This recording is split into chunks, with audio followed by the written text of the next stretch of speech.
How we doing there, boys and girls? Good morning, good morning. Welcome in. It is Monday, and oh boy do I need coffee this morning. Luckily, da-la-da, as if by magic.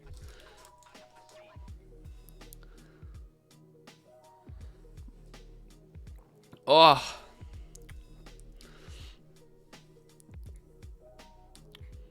Good morning from my new apartment. Oh, nice one.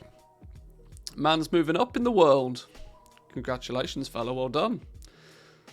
Hope it's everything you expected, and maybe a little bit more. Happy St. Lucy's Day. Morning, morning. Welcome.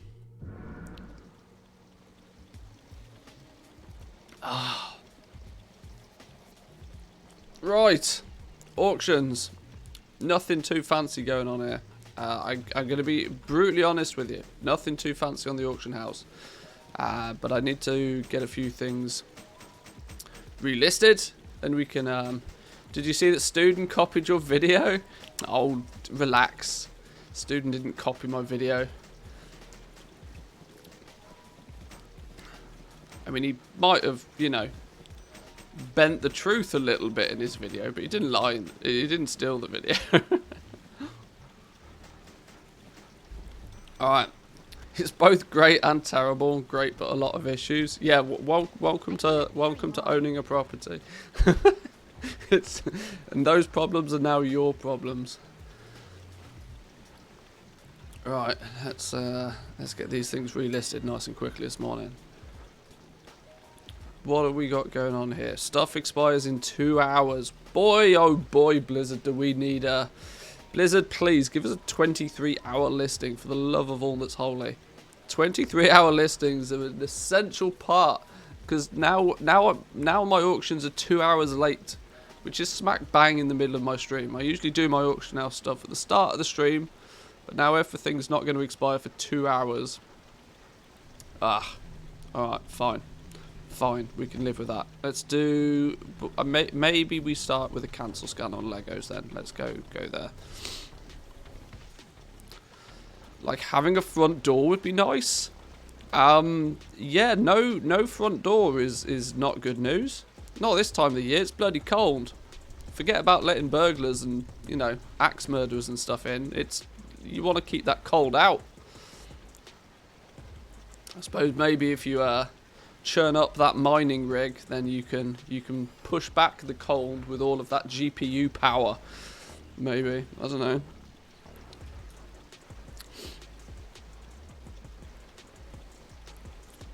Literally moving up 7th floor.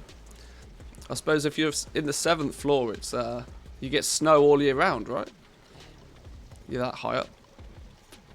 Surely that cannot be the only amount of legendaries that we're cancelling. Really? Your auction has not been undercut. Not auctioning below minimum. Really? Oh, maybe just everything expired. Okay. Fine. Fine and dandy. Let's go here. Let's go there. Let's press this button. Let's press go.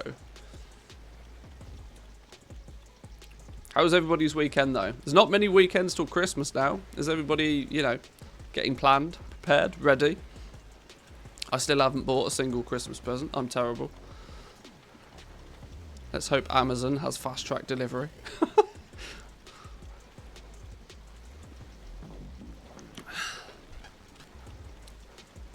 My coffee tastes funny this morning. Something's not quite right. I'm not sure what it is.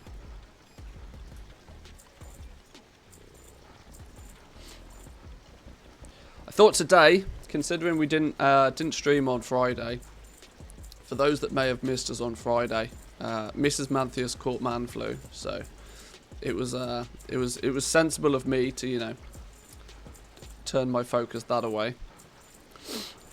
But everything's all good now. Everything's all good now. But I was thinking, considering we didn't do a stream on Friday, maybe a little bit of Mage Tower action. I've still not completed the Mage Tower, my Hunter.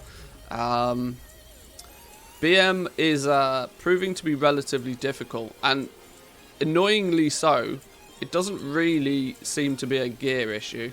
I mean, it's absolutely not a gear issue. Let me put it that way.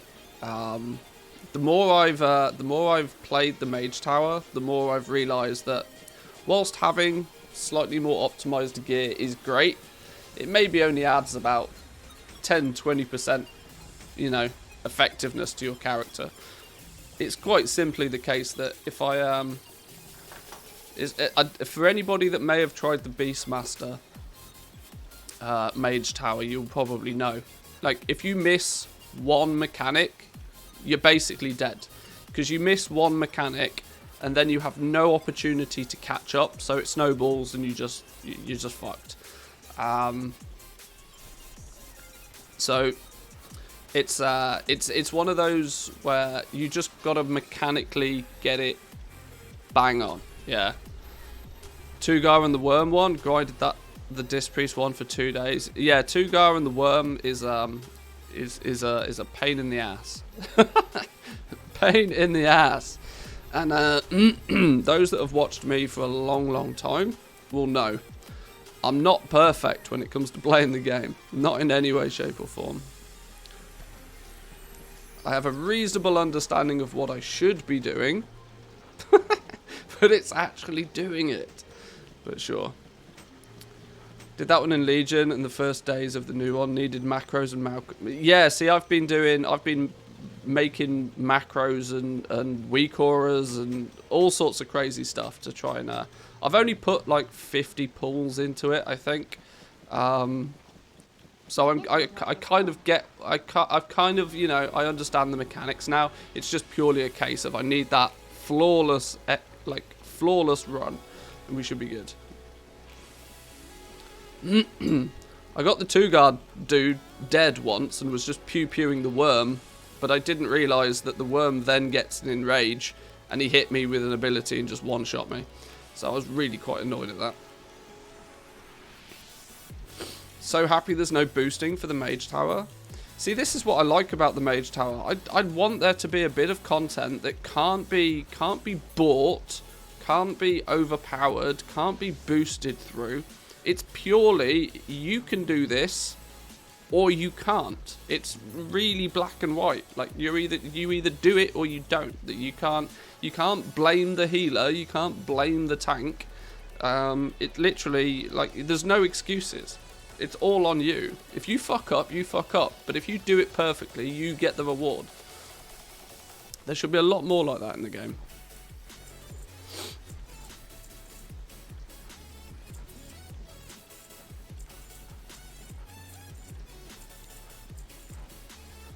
I'll give you tips if you need for the macros, mouse overs. Oh no, I've got all of that. Don't worry. I've played the game for 17 years. I know my way around a macro. But thank you, I appreciate it. It's painful since I couldn't interrupt every Fel Blast or whatever it's called. Now I don't know how it plays out on a priest, because of course it's slightly different. But on the Fel Blast, if it goes off on when you're playing BM, it just one-shots your pet. And if your pet gets one shot, then it's a downward spiral from there. So you do have to interrupt every single one of those. But you don't have enough interrupts to do it. Well, you kind of do, but if you're also trying to interrupt the big wormy dude, you have to use your Scare Beast on the big wormy dude, which is a problem because it's a 3-second... We'll talk about this a lot more, you'll see it in action, for those who are just confused right now. But the worm, its Sonic Shriek, it's a 3-second cast, but your Scare Beast is I think it's a 1.3 second cast. Now, if you've recently done an ability, and you're waiting for a GCD, if you have to wait for obviously you can queue up a spell, but if you're waiting for a GCD, you then have a 1.3 second cast, and the Shriek is only a 3-second cast in the first place, meaning you're gonna get hit by it sometimes. Like, it doesn't matter how skilled you are, you're gonna get hit by it occasionally. And when it hits you, it's like a 30 to 40% health. Boom, dead, see you later. So if you get hit by that and something else, you are donezo. So you've got the worm to deal with, and then you've got the stupid dude that's going to one-shot your pet literally every 20 seconds, and you have to kill all the ads, and not get hit by the falling meteors, and not stand in the cross on the floor. It's just a really mechanical fight. It's really fun, though. I had a blast, like, fighting through it. I just was doing it for too long. I did almost about 50 pulls, I think, and I was just, you know, when you get to that point where you just know you're not performing properly, and you know if you stop, go back to it an hour later, you'll probably one-shot it. I kind of got to that mode.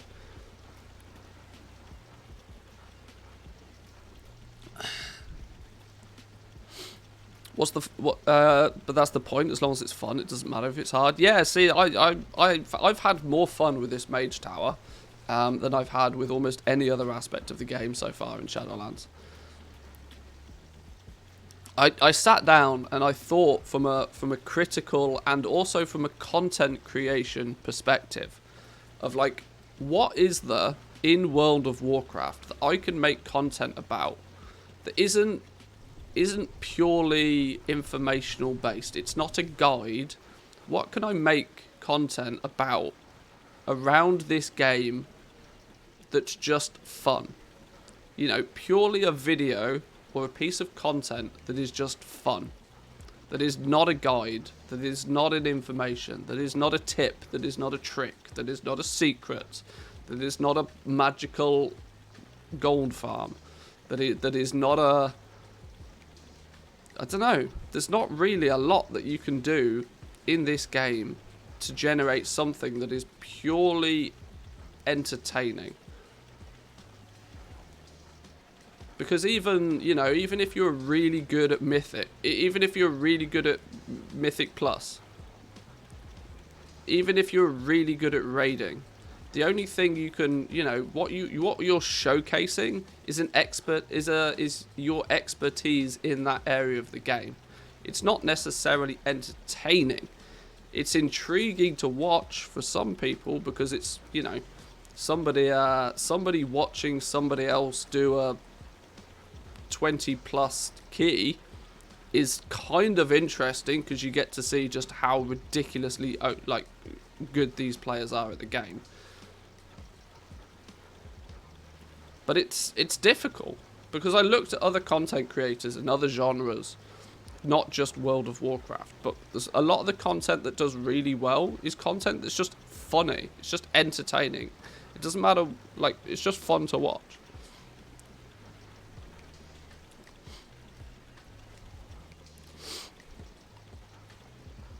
The only fun you can get out of the game right now is from other people playing. Maybe. Watch the Great Push, seeing them do a +32 was wild. Yeah, it goes to show just how ridiculously good at the game some people are. It's actually bonkers.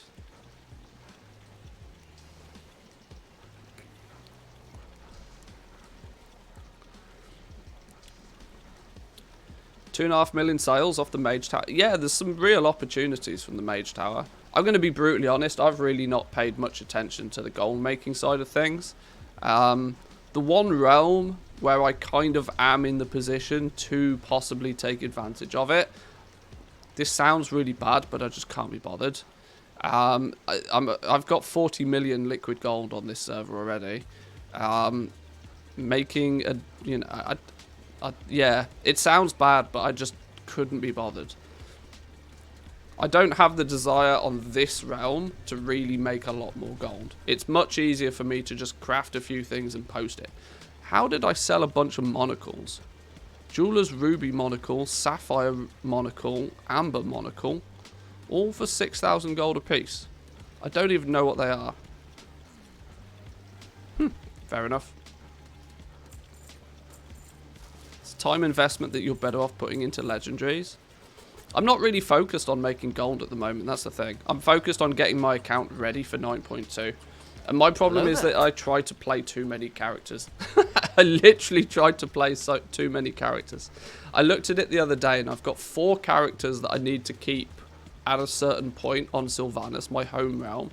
4 characters over here, 2 characters on Tauren Mill, another 2 characters on Draenor, So I'm now up to 8 characters that I'm trying to get them through the campaign and to Renown 80, all for patch 9.2, on top of just doing anything that those characters need to do anyway.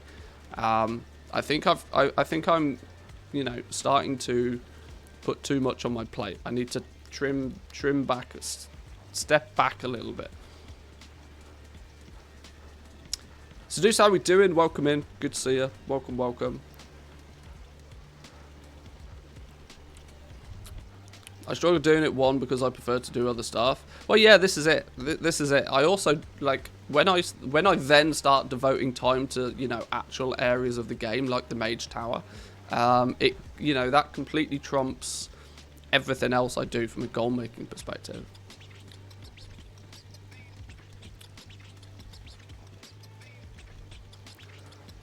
Struggling big on my money-making side of WoW at the moment. I'm dry of gold. Got 700k worth of stuff on the auction house, but things need to be bought. Guess I'm off farm then so I can learn new legendary recipes. Whilst you're leveling legendaries, you will never have any gold. I can assure you of that. While you are grinding through leveling up your legendaries, you will never have any gold. The gold comes when you've finished leveling. When you've got your rank 4s in the stuff that you want rank 4s in. Or you're sadistic like me and want rank 4 in everything. When you get to that point, that's when you start making gold, because you stop reinvesting all of your gold. I went at the beginning of Shadowlands. I stepped into Shadowlands with 1.4 million gold. I went hardcore legendaries day 1 of the expansion. Still 1-2 months into the expansion didn't have any gold. Like, I was literally waiting to loot the mailbox, to get the sales, to buy more materials, to craft more things. That was literally the rotation that was going on constantly. But eventually, when you stop reinvesting all of that gold and just recraft what's sold, your gold starts to go up. Don't worry, you'll see so many people's graphs that look kind of like... let me see if I can show you. If we go back, if we do this period of time, so this is what my Shadowlands launch looked like. My Shadowlands launched what, about here? You know, November-ish. This was just before the launch. Shadowlands launched. I then spent a month and a half with like no gold at all ever. Literally looting the mailbox, buying materials, looting the mailbox, buying materials. I don't have sales data for this period of time, unfortunately. But then I hit rank 4 and everything. When I hit rank 4 and everything, boom, then you start to make the gold.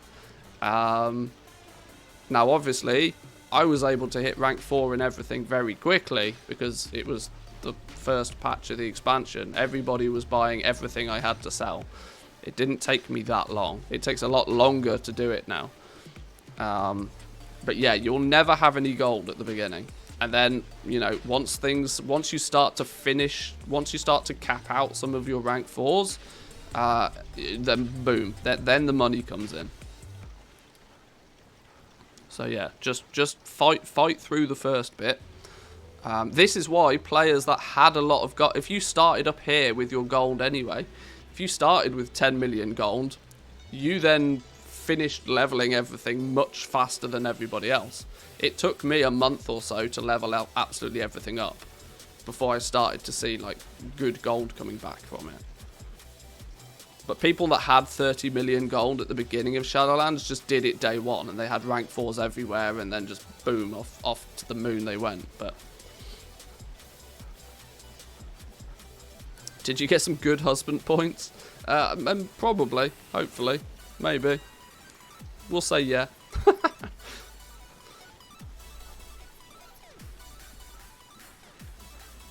The only time I tried hard to get gold every day in BFA was to buy the Longboy. Yeah, people went crazy. Like, soon as they announced that the Longboy was, you know, going extinct, people really, people really, you know, went ham on gold making. It's why the It's funny, right? Everybody tried to make 5 million gold, and because everybody was trying to make 5 million gold, it was incredibly difficult to actually make gold. So much so that even like raw gold farms became a thing, which is just ludicrous because it meant there was no opportunities anywhere to do anything other than to just kill mobs to get gold. It was crazy because everybody wanted to harvest gold, but nobody wanted to spend it. That was the big problem. But we're out of that business now. Actually, that reminds me, I should check my. Let's see if we've got a black market auction house container. I might have a container that we can open, which will obviously contain the long boy.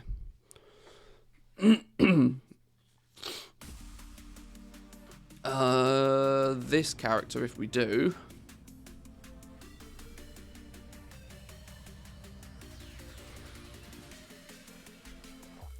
Is your bags default LVI or do you use something else? Yeah, just default LVI. I don't use anything else. I'm not a fan of bag add-ons. I'm not a fan of bag add-ons. Bag inventory space is just something. The only button I need is this clean up bags. Sort them, make them look neat. That's all I need. If I have to start customizing or editing or configuring an add-on just for my bags, nope. Too much effort. Not happening.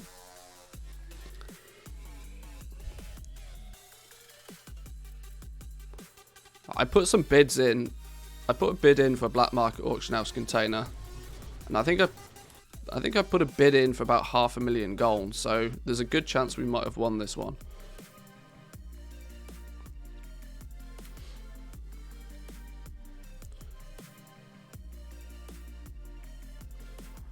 How'd you have it so square? I have no idea. I have not configured it. I have not done anything with it. Maybe it's just, I don't know. Easy answer, I don't know. These tunes are a bit loud. I'm like, I don't mind some hype track music going on, but it's a bit early in the morning. My coffee's not quite kicked in. 10 FPS. Want to buy some frames, please, game? Hello? Oh, Zygor's loading, and I presume TSM is doing database things.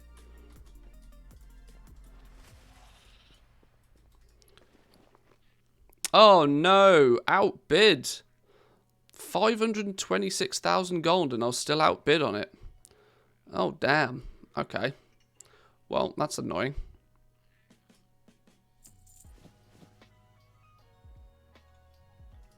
What are these? Oh, these are bits of transmog to learn.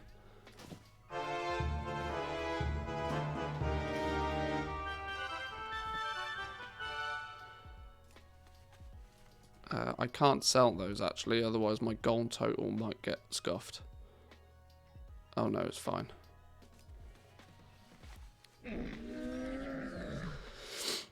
Is it worth to level leatherworking in this moment to get ready for the new patch with the legendaries?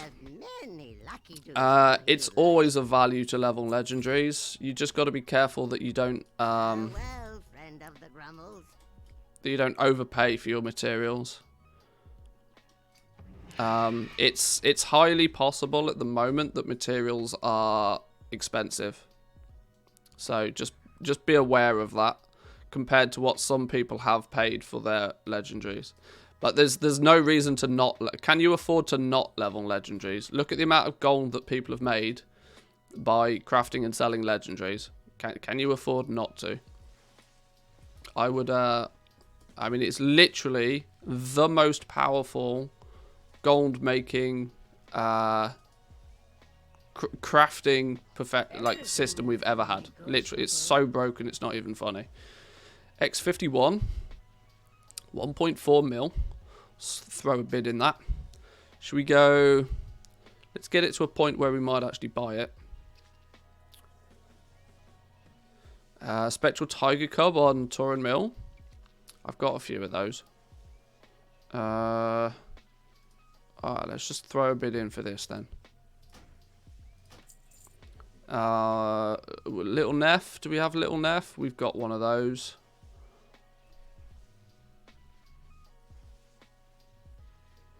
Right, okay. Well, let's then maybe check. What's the price on the Spectral Tiger Cub? I might buy one just for a giveaway. Oh, now I've said that, people will bid me up on it. Hike the prices on my server for Desolate and Heavy Desolate Leather from 5 to 50 gold and from 10 to 100. Drums, man, drums. There's yeah, this is another thing, right? There are other factors outside of the legendary market to why some of the legendaries are expensive right now. If you're trying to level, like, yeah, just be careful with prices. That's all I'll ever say. But there's never a reason to not level legendaries. Craft something and sell it for more than it cost you. I mean, that literally is the trick. Right? It seems so simple when you spell it out, but craft something and then sell it for more than it cost you to make it. Like if you make 1 gold or you make 10,000 gold, you've still won.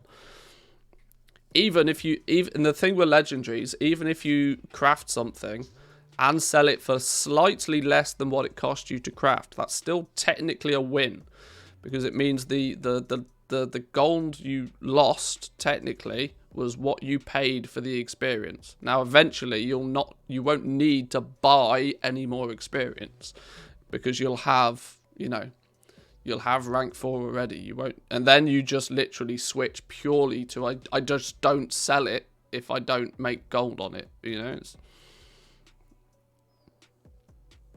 By giveaway you mean releasing it to the wild? I don't know, maybe we'll make it a Christmas present for somebody.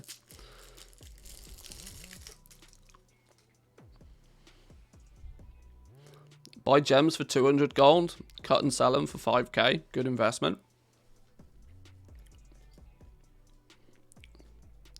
This mage tower will be the most ridiculous mage tower. Next time the mage tower rolls around, it won't be quite as ridiculous. Oh my god, we're getting artifacting. Like, we're at 1 FPS. Game, please.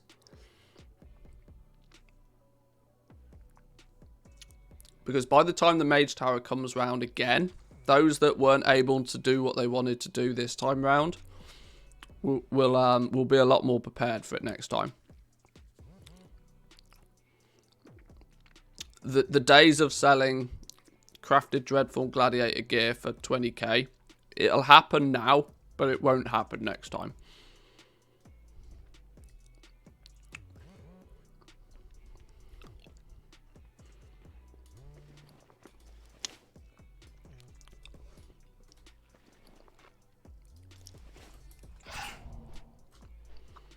I think the mage tower will get nerfed so that people don't need old items. People don't need old items now. People choose to go out and get them or choose to buy them because it does give them a slight edge. It gives them an advantage.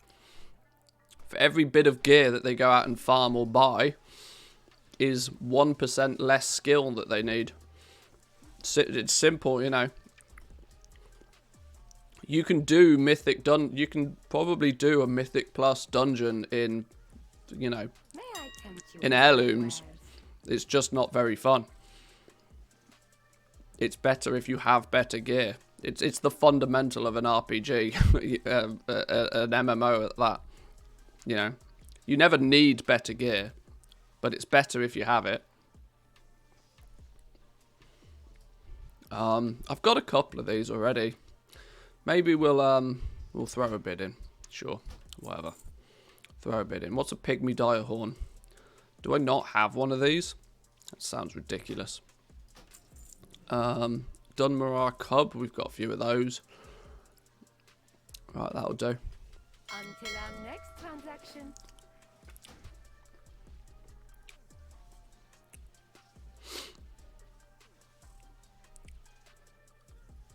Did you hear Mears has already done all 36 specs? Some people are just literally 200 IQ this game. Like, Some people are just crazy good at it. And this is why I don't think Blizzard needs to touch it. Blizzard doesn't need to touch the Mage Tower. Like, because if people can do it, if it's not mathematically impossible, let people smash their head against the keyboard. Like, having something difficult gives people an incentive to play the game. Look at how the community and the economy and like how everything in literally the last week, how the game just feels totally different because people are engaged in a common goal. Like, people are putting groups together to go farm shit. People are, you know, they're crafting old professions. They're theory crafting. They're thinking about the game. They're going and getting old trinkets. Is this going to help me? Like, it's just, there's no negative side to it. There's literally no negative side to it at all. Yeah, you've got the vocal minority that will bitch and moan because they can't one-shot something. Fuck off. Go play Fortnite. Like, and I hope Blizzard sees that themselves and don't care.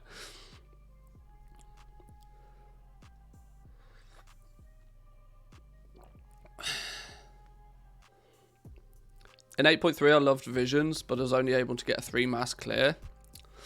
The bad thing with Visions, I could realistically only do it twice a week. Blizzard hates fun. Well, this is what I hope the fun police don't come into play. It's really weird, right? Blizzard strive to have perfect balance. Yet what they have, the one thing they have not learned over 17 years is they are not good at balancing shit.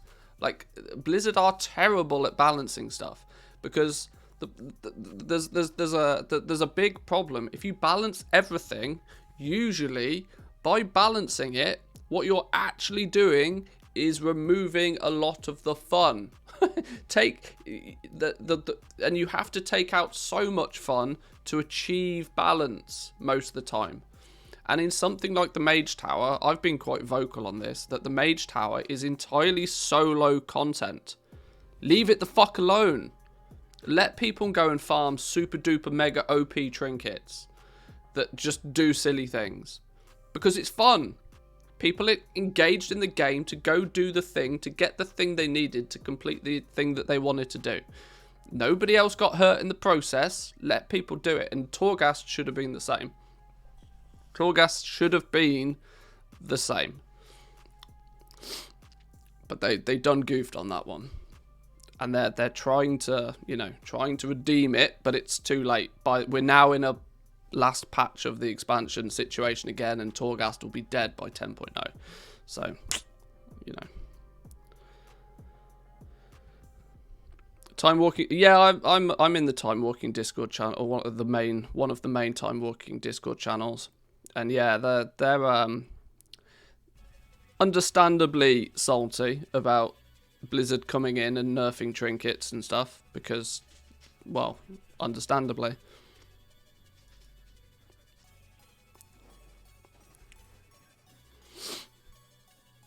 My god, so many bots in Bastion at the moment. I can't believe the bots are playing retail right now. I thought Season of Mastery would be their thing. What am I doing on this account right now? Probably not a lot. I was checking auctions, wasn't I? Did we do auction stuff? I think we did auction stuff. Materials. Do I need to buy materials? I mean, I always need to buy materials. Korthite crystals. Give me all of the Korthite crystals, please. That's really not a lot. That's less than 10 legendaries. That's not going to get me anywhere. Alright, sure. God, I'm tempted to buy just the entire auction house again.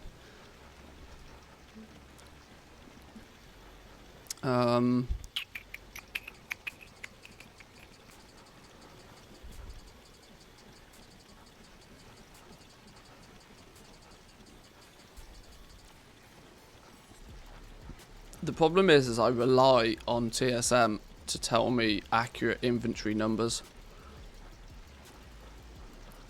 And I know it lies to me. 80 gold a piece for those though. I mean, I'll buy those all day long just so I don't have to make them. Somebody else can, you know, have a payday. Congratulations, well done. Sold us 12 gold. Are you mad? Ironically, Leystrite at less than 10 gold a piece is looking tasty right now. Although there's lots of Alethium starting to show up on this realm. Well, I say lots. There's some big chunks of Alethium here. Now, these guys will get annoyed when it doesn't sell after a day or two. Then they'll post it at 80 gold and then I'll buy it. I'm not in too much of a rush. Lightless silk? How much lightless silk? I've got 10,000 light. Whoa! What's going on here? Whoa! The bots are back. There is no way there's 30,000 lightless silk turned up out of nowhere. No way!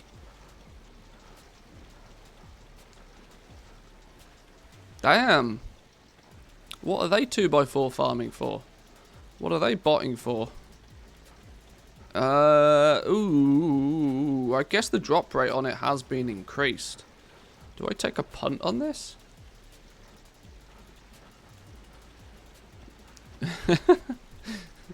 Beep boop, beep boop. Yeah. Something fishy about that one.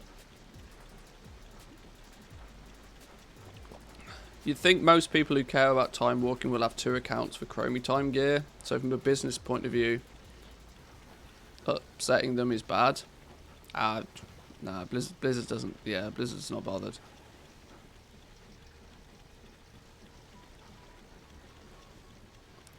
Done any Mage Tower? We're going to do a bit of Mage Tower in a bit. I'm determined to complete the BM Beastmaster one. It's the only one I'm bothered about. Feels a bit like a rite of passage. Didn't I just buy all of those? I did. This list's not updated. I genuinely don't think I need any more materials, which is a nice position to be in. Heavy Desolate Leather at 63 is still expensive, but... Oh, there isn't any. Alright then, I don't care.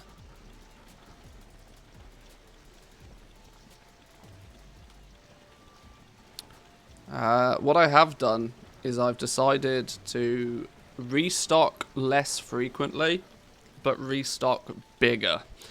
And it's a risky strategy, but I genuinely cannot be bothered with recrafting so frequently. So I'm going with an aggressive approach on legendaries now. I've come to the conclusion there's just too many people selling legendaries again on my realm.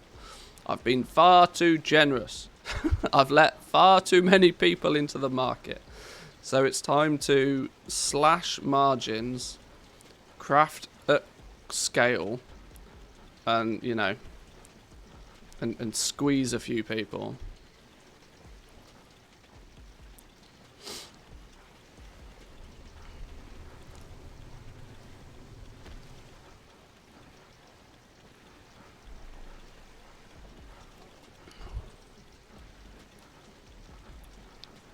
Ah, puppies, hey? Puppies will do that. Oh, by the way, your dog, I think, is actually is from the same kennel, or from the same... I don't want to, you know, give too much away on stream, but our dogs are related, let's put it that way.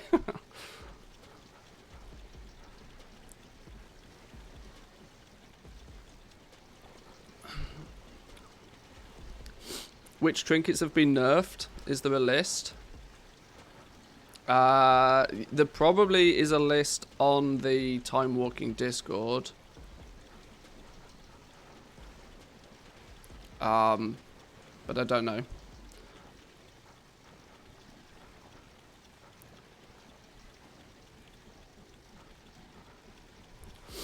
But yeah, I'm going to start crafting things at a higher capacity. I've decided to go for 5 of each rank 4. 5, 3, 5 is the restock that I want to do now. My problem is currently is just getting the... For the Korthite crystals especially, is just getting them. because, well, quite simply, there just isn't enough of them, and I'm not going to pay stupid money just to do a bigger than average restock. But that's my plan going forward, is to stock more, recraft less frequently, and at the very same time, cut margins to make the market genuinely less attractive to others. It's the harsh reality of goblining, alright? It's the harsh reality of gold making that every other person who is also trying to sell their stuff on the auction house is technically your competition. And I'm in a position where I'd happily, if I have to spend 50,000 gold crafting an item, I'll happily sell it for 52,000 gold. You know, because 2,000 gold profits, 2,000 gold profit. And that's fine for me because I'm liquid gold rich. To somebody else, that's a horrible situation to be in. But it's the way we play the game. I think I'm done on this realm for now, though. I don't think I need to buy any more materials. Once I get my hands on some more... Korthite crystals will be good. So let's exit out of that one.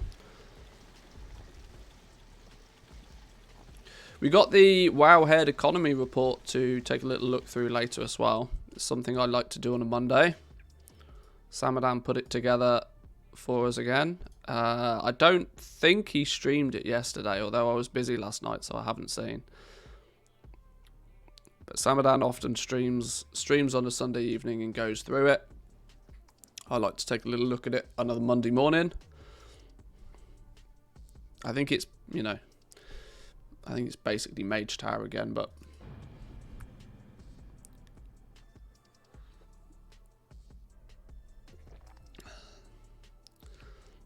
I also kind of want to take a little bit of a look at the PTR. I want to start. I was thinking yesterday. I was thinking about the new optional reagents that we have in 9.2, and I was thinking that it could be a logistical nightmare. Because I worked out that for leatherworking, because you've got 8 optional reagents, right? 8 new optional reagents. We can talk 9.2 for a minute. If you want a heads up of the optional reagents, check the YouTube. I did a video on the optional reagents last week, I think. There's 8 new optional reagents. Now, if you add, say for one single piece of gear, let's say the chest piece, right? You've got 8 variations plus one more because you've got the one without any, you know, bonus on it. So just a default blank template one. So you've actually got 9 variations for every single piece of gear. And that's at just one item level. We've got 2 item levels. We've got the new 233s, and or are they 233s? I think they're 233s. And then the 263s. No, that doesn't sound right. That doesn't sound right. My brain? That doesn't sound right at all.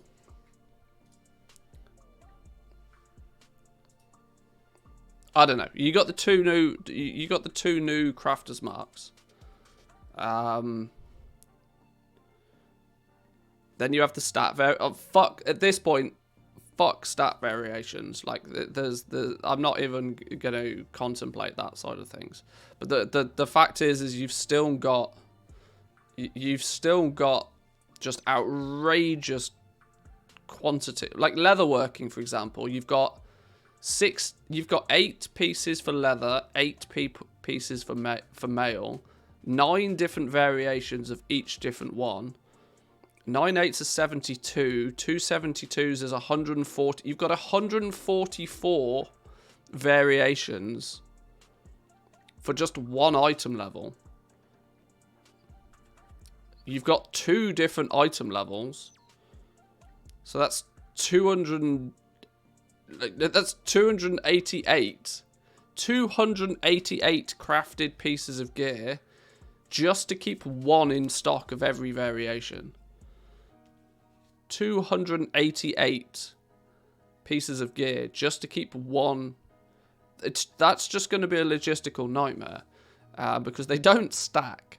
I don't like to deal with many more than 200 auctions at any one go in the first place. If you've got nearly 300 items, and that'll just be 9.2 variations as well. That doesn't count anything that you've already done. 168s, 200s, 230s. If you choose to try and keep, you know, a bit of everything in stock, that's going to be a lot of different gear. Now, I don't know how to approach that. Because we don't know yet just how in demand these new optional reagents will be on the bits of gear. People will inevitably want to make speed sets. There's no question about that they'll want to make a speed set. Especially since we now understand that flying is not coming anytime soon in Zereth Mortis. Flying is not 14 days like we thought it would be. Flying's more like a month or so away. You have to complete Zereth Mortis before you unlock flying. Not just unlock the 4 things, you have to complete Zereth Mortis. Unless Blizzard have come out and said something different. We'll look at this a little bit when we go onto the PTR, but oh my days. I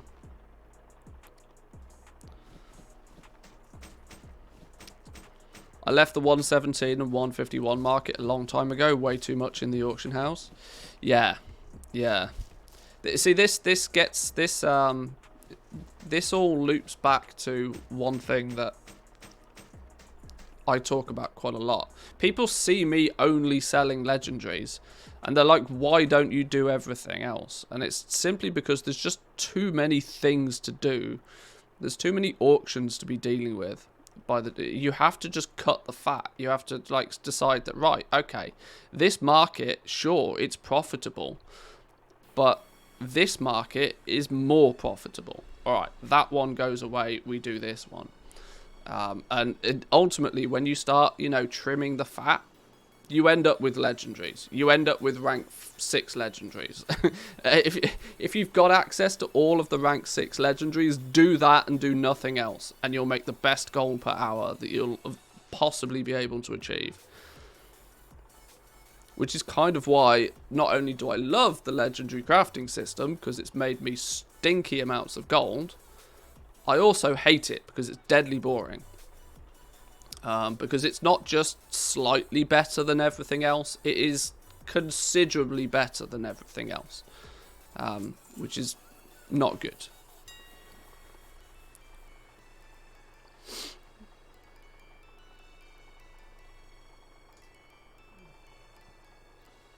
But yeah, 9.2 is going to be interesting with all these optional reagents. The thing is, the reason I was thinking about it because I need to decide what I'm going to do for my my Patreon TSM groups, because I provide the groups and operations to my patrons. I need to decide, do I structure it in a way that gives people the option to craft and price, craft and sell things based on the optional reagent, or do I just say no, just, you know, craft it and sell it? I don't know. Do you think the Korthite price will drop in 9.2? At this point, I don't know. And the reason I'm going to say that is because we don't really know how legendaries are going to play out in 9.2 yet. Obviously, eventually, people will want the rank 7 legendary. But if you get the rank 7 legendary really quite quickly, I don't think people will care anywhere near as much about rank 6. Because they'll be able to, you know, level a character, do a little bit of 9.2 content, and probably just craft their rank 7 very quickly. But if you've got to do like 4 weeks worth of content to get your rank 7 legendary, there's a good chance that rank 6s will still be really, really in demand, which will have an effect on the price of Korthite crystals. How long into patch 9.2 do you think it will be for TSM to have support for the new optional reagents? It'll probably, if I know Trade Skill Master, it'll probably be ready for patch 11.0 is my guess. The honest answer, don't know. Don't know. In theory, it should work already. In theory, it should work already. But, as I've proven already, TSM still doesn't really support optional reagents very well. There's lots of glitches in the matrix with it. When you try to start do fancy stuff with it, it falls apart. Like it doesn't find certain items, or it considers one item to be another thing. A prime example is that if you double stack secondary stats, TSM just breaks. It doesn't know what to do with those. It didn't know what to do with those when we worked out how to do it, and it still doesn't know what to do with those today. So it goes to show that some things TSM just don't care about. Like, I don't know.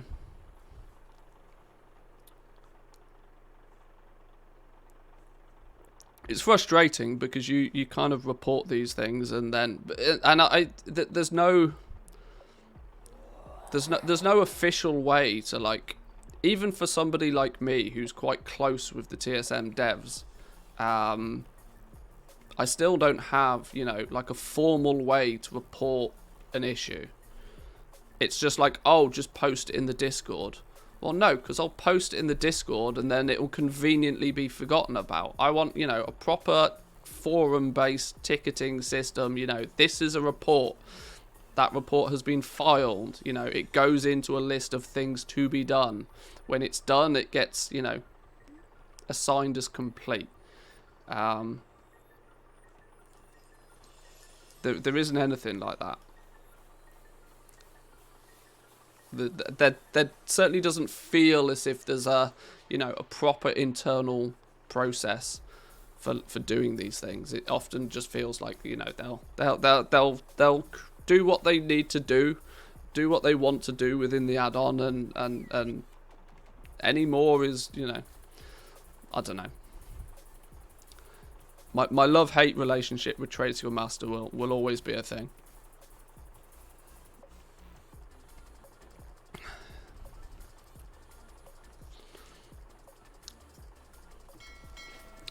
We can sort of take a little bit of a look, though, on the PTR. The advantage we have, the only reason to why it might all be working for 9.2 launch is that you can craft every single variation already on the PTR. There are the vendors in place to make it so that the TSM devs can log on the PTR, they can craft one of everything, they can check the bonus IDs of every item, they can physically see it with their own eyes and make sure that it works. Whether they will or not, we'll see.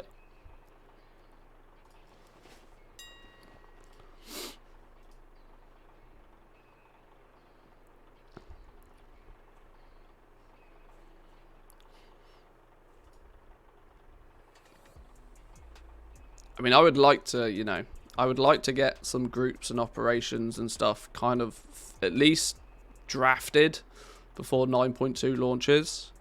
Because, you know, once 9.2 is live, I want to be playing the game. Sounds like an awful lot of work. It is. But they have one of the most downloaded add-ons in the game right now. they equally charge a TSM premium subscription. Whether they can argue until they're blue in the face that you're not buying, you know, you're not buying access to the add-on. But the point is there are a lot of people supporting them so that this stuff happens. There becomes an obligation to do these things when you start charging for the product that you offer.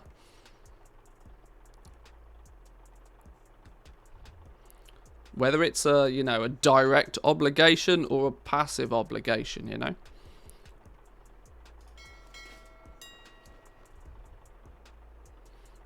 I think we're done on this realm. I'm not really buying much on this realm at the moment. I'm keeping an eye on what the prices are doing, but 700 gold a piece still for Korthite crystals is just wild. Actually wild. Although I can buy nearly 2,000 of them at this point for 755 a piece. Arguably, on this realm, that's not a bad price. That's not a bad price at all. And it's not a bad price on this realm simply because this has only happened because people are focusing on the Mage Tower right now. Do I hoover those up? Sure. I should probably do a restock at some point. I'm probably not going to do it now, but at least I've got them for when I need them.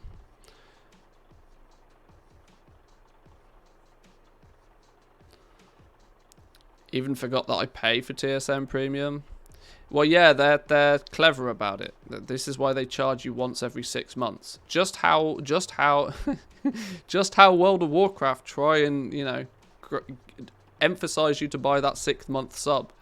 It means you don't have to make that value proper. You don't have to make a value decision every 30 days. You just do it once every 6 months. Sounds like an awful lot of work to keep an inventory of all the variations of gear. It may be reasonable to figure out BIS stats for specs and only craft those. And see, the annoying thing is it's not even about stats. It's the fact that the optional reagents all do different things, you know, and so people are going to want different ones. You might, because you got the speed one, you've got the AoE one, you've got the healing one. They all do different things. Which in turn, it's not purely a throughput thing. It's not like, oh well, this is the best one, which means you are ultimately going to craft 9 different variations of every single piece of gear in patch 9.2 for each of the 2 new item levels. So you're looking at 18. Potentially 18 different variations of every single item slot. Now for an entire set, that's 18 multiplied by 8. If you're leatherworking, it's 18 multiplied by 16. It's crazy. Because of course leatherworking is mail and plate. Mail and leather.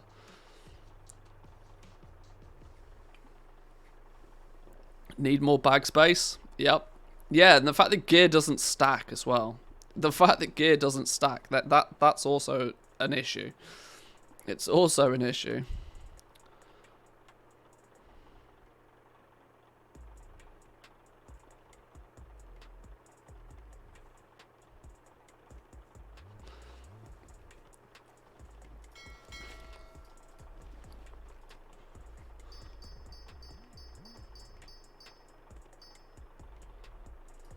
We'll do something with them at some point. How many have we got now? 2,200. We'll do something with them at some point. We are at... Oh, dear God, look how many rank 6s I don't own on this realm. I really should put those Korthite crystals to good use, you know. Maybe tomorrow. Let's check Draenor. Still haven't done the authenticator thing to get more bag space. There's a difficulty doing it if you live in Finland, by the way. That the Blizzard authentication servers don't accept our mobile numbers. Or at least I've had an issue with it. and I know other people who have had an issue with it.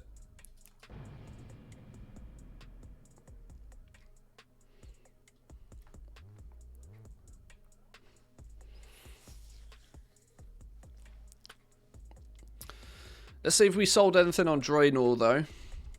We've not been too active over here recently, but I've done a couple of recrafts of some of the basic stuff, which means we've kept some things on the auction house at the very least. We've had some wild sales over here the other day on leveling gear, which is actually bonkers.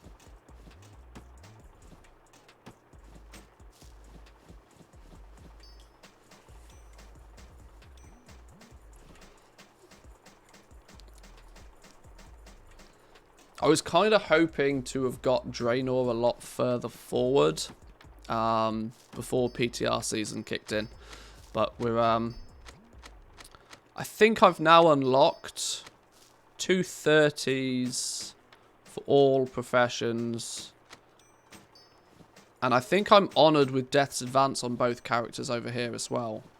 But what I don't think I have is the Stygia to buy the pattern. So I don't think I've unlocked the 200 item level gear. You can see a few pieces of 230 gear that I've crafted to sell. Although my my crafting costs are wild on this at the moment. I don't quite know what's gone on with that, but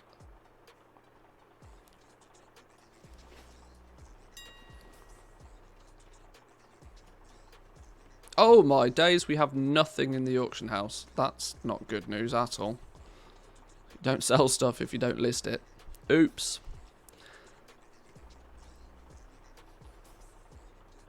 Didn't play in BFA. Can somebody explain how the Silas potions worked? They seem to be... I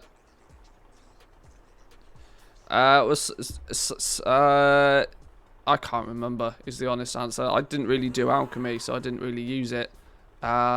Basically, you get a proc window where it increases the amount that you craft. So if you get it to proc correctly for you, it just increases your efficiency when crafting. So you craft more with the same materials than you would do normally. But it only lasts a certain period of time. I can't remember the exact details. There's definitely some people in there that can tell you, though.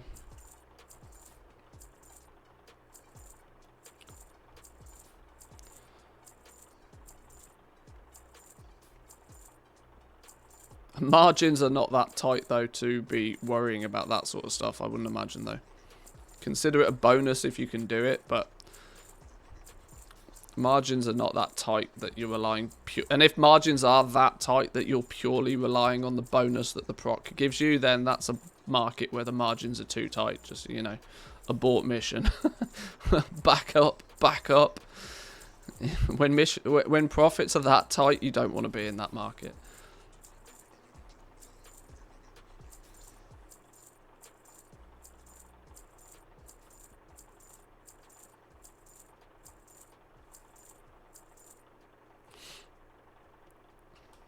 Trade Baron, how we doing? Welcome in. Good morning to you. Let's make sweet, sweet profit together. Oh! Silas was a pain.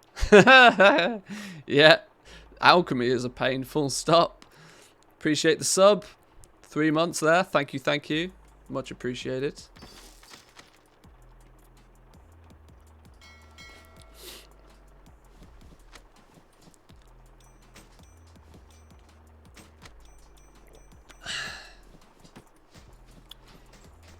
Is there going to be any more gold at the bottom of this mailbox, though? 446 gold is a tragedy if that's all we've sold. Oh my god. It did go up, but it went up to like 1,000. Okay. Still tragic. It's funny because nobody gives a damn about anything Shadowlands at the moment. Literally zero shits are given about Shadowlands content.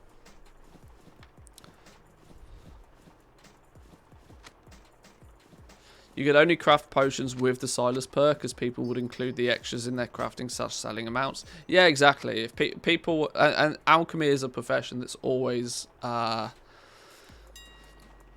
alchemy is all about volume. Alchemy's always been about volume. You're not looking to make 50 gold on every potion you sell. You're looking to make some profit and sell many potions. And so it got to the point, yes, where people were building in proc chances to their pricing structure. So that if you were crafting outside of a proc, you were just broken. You weren't competitive. You still could be competitive if you're getting your materials cheaper. But that's not always the case either, because somebody that's crafting in mass is going to have a much more accurate crafting cost than somebody that's posting just a few.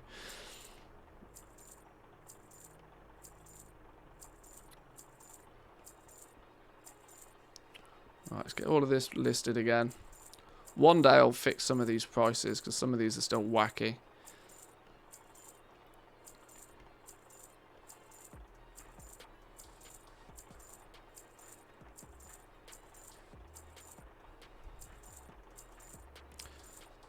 My main until Shadowlands was an alchemist. Really wasn't worth doing alchemy on my own realm back then, even with Silas.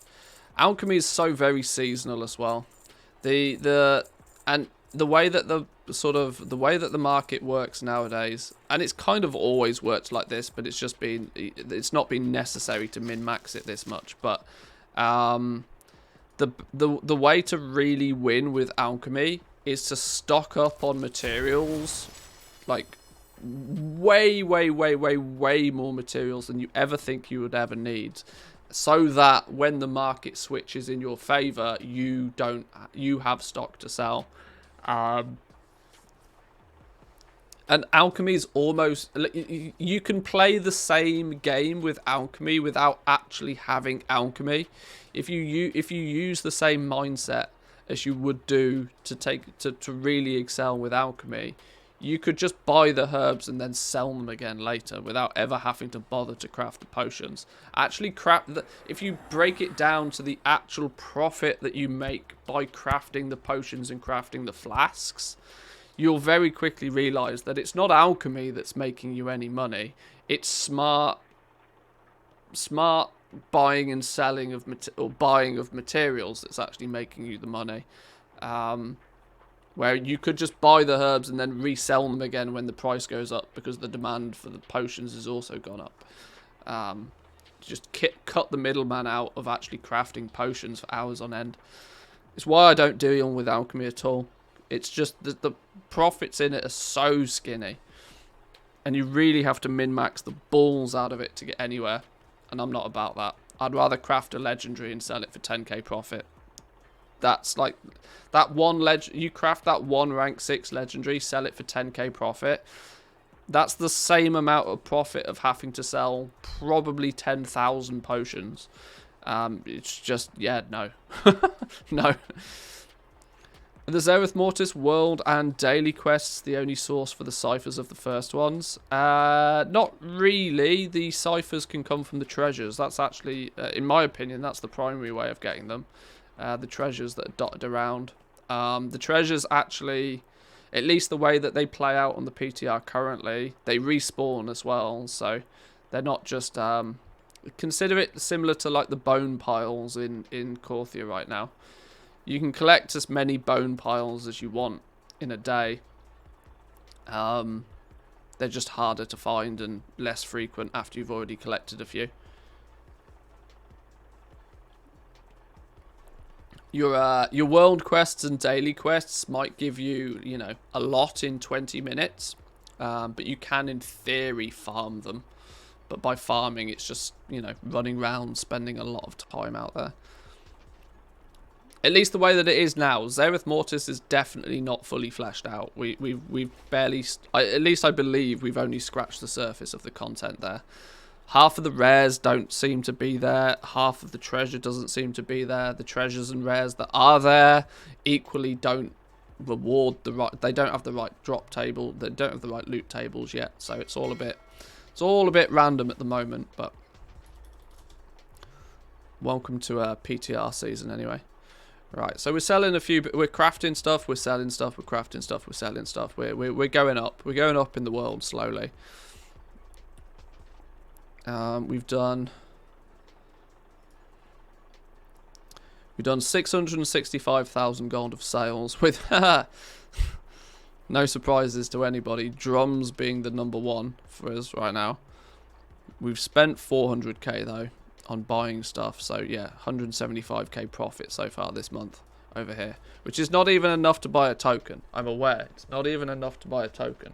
But this is the thing, right? Gold snowballs. It snowballs dramatically. In theory, that 175,000 gold profit, we should be reinvesting into something to help us make more gold, rather than cashing it out for a token. So once we've got everything in place, let me check actually. Oh, we've been logged out over here. I think if we check Draenor. Let's check what this dude's up to then. Does he have... What does he have and what does he need?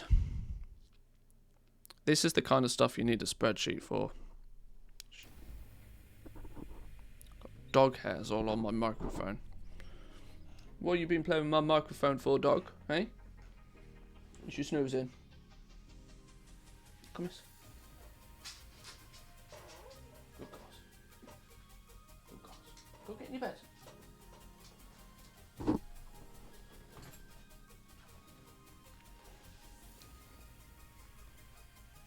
Does Dogecam still work? Dogecam still works. Say hi, dog. Say hi. Buzz, flap your tail. Eh? No? I'm playing dead. Okay, you play dead.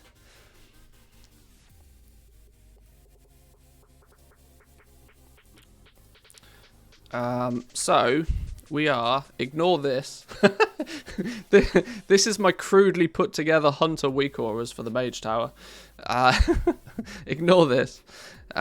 We are friendly in tier 4. Okay, this dude does not have Death's Advance rep yet. So from a profession standing, still needs to learn Crafter's Mark 3. And will eventually learn Vestige of Origins. We've not even looked at legendaries on Draenor yet. We'll look at legendaries on Draenor when the prices are a little bit more in our favour. I don't even have heavy Desolate Armor Kit. That's tragic. I really should just go buy that. Where's the vendor for this? In fact, I need to be honoured. I bet I'm not even honoured with these dudes, am I? I'm still neutral with my home faction. Yeah, that's not happening. Okay, sure. Yeah, so we need to do... In fact...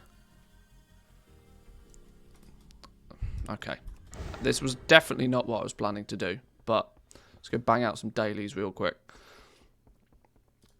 Need to get honoured with Death's Advance over here for 200 gear. I also should, in theory, be grinding Renown and doing other stuff. Okay. Slight detour. Can I make these disappear real quick? How do you I really don't know my arse for my elbow when it comes to weak auras. Load. Only load. Hang on.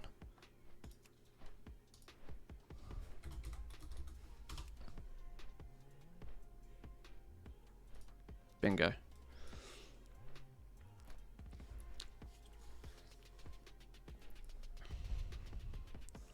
See, this is my problem. I think I'm trying to do a little bit too much. Keeping so many characters up to speed is taking a lot of time and effort. More so than I'm really willing to spend right now.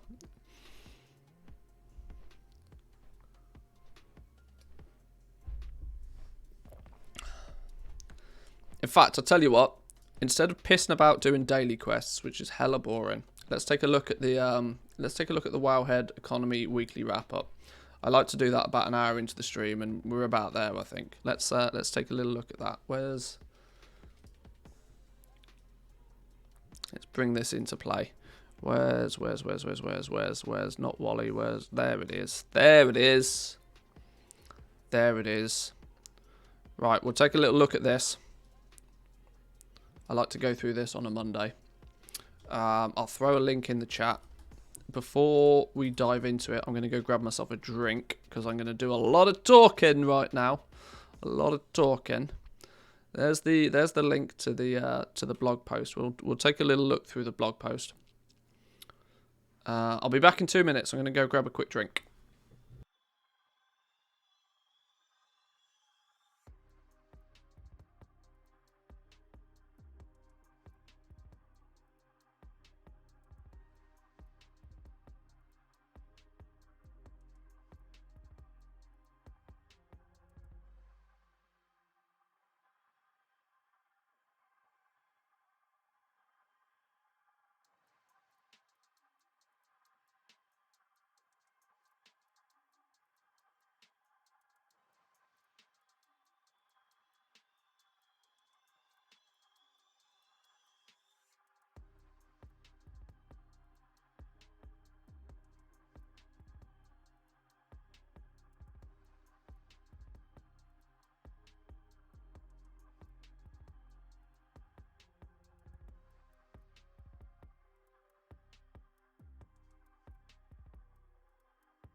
Working on 4 characters at the same time and it's already melting my brain.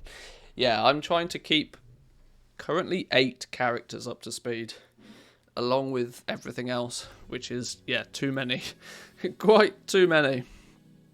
But we have got ourselves a mini bottle of Coca-Cola's, hashtag not sponsored, and a Christmas chockey to go with. So, let's take a little look at this then. YouTube voice activated. I probably won't chop this up into a YouTube video. I kind of, for a while I used to take this chunk of the stream and put it on YouTube, but considering Samadan actually does it for his YouTube channel now, I've stopped doing it on mine. Because it's not, you know, for reasons.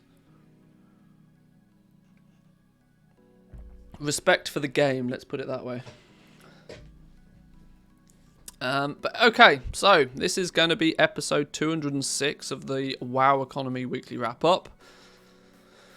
It looks like that Samadan didn't stream this himself yesterday, but he's put together a little video ahead of time by the looks of things to talk through it and go through it, which is cool. But what do we got to play with today? We've got Mage Tower Madness, some goal making challenges, some new TSM guides, an easy guide to starting pet arbitrage, and then some further reading for those that want to dive a little deeper. So it's obvious, right? Mage Tower Madness is a thing. Mage Tower is a fantastic little system for gold makers. Better than almost any seasonal event we've ever had previously. Maybe it's got something to do with the fact that it's the only real piece of new content we've had for a long ass time, and people are desperate for something to you know do. And the Mage Tower is quite fun. That is definitely true. So the Mage Tower event from Legion has returned, and the initial results for goal making have been fantastic. Some old profession crafts and consumables are alive with activity. If If you've been following along for the last couple of weeks, hopefully you'll have been prepared to make some gold here. Firstly, the good news is that the event has been extended 2 more weeks. The Mage Tower will remain open for play for an additional 2 weeks beyond the original scheduled 2 weeks. This will be in addition to all other events already scheduled on the calendar. The Mage Tower will now close with maintenance the first week of January 2020. The in-game calendar will not reflect this change until it is updated at a later date. Now, I'm a lot more cynical than Samadan on this. I thought it was tragic that the Mage Tower was only going to be a thing for 2 weeks in the first place. This is a game that we pay for monthly, right? Let's not forget that. That not only do we pay a box price for this game in the first place, we also pay a monthly subscription to play this game. I posted this out on Twitter for those that follow me on Twitter. Maybe follow me on Twitter, !Twitter, or twitter.com/Mantheus, it's easy. For those that follow me on Twitter, I tweeted out the other day that, you know, Blizzard are farming likes and farming praise for extending this for another 2 weeks. People are like, oh, thank you, Blizzard. Thank you. You've given it to us for another 2 weeks. If you look at it from the perspective of that we pay for this game, we pay a monthly subscription, and this is some of the only new content that we've had in months and are likely to have for months.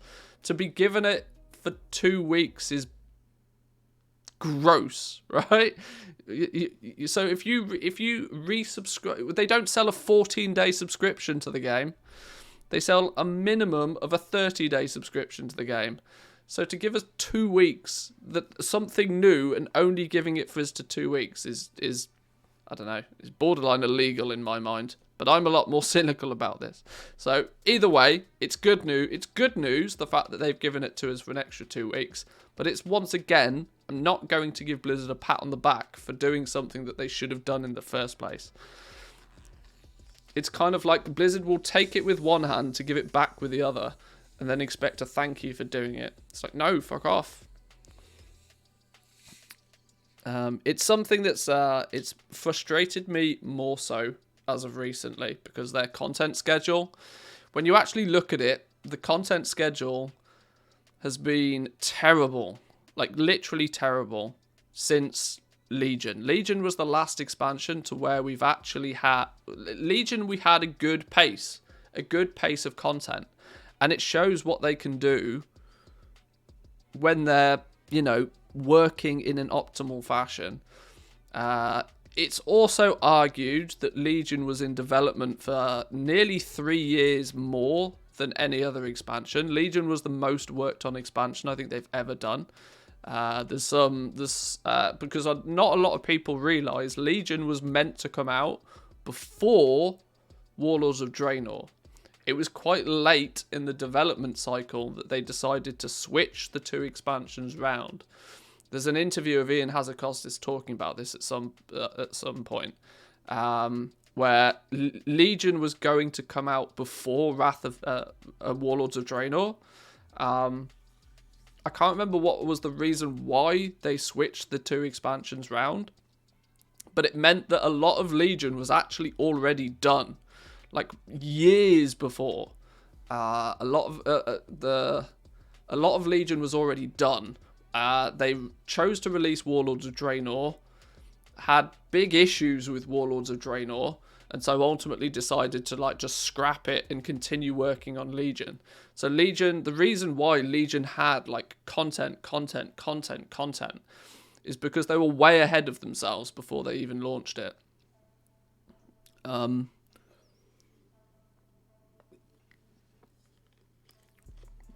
But what it ultimately means is that when Blizzard are ahead of themselves, we get a good content cycle.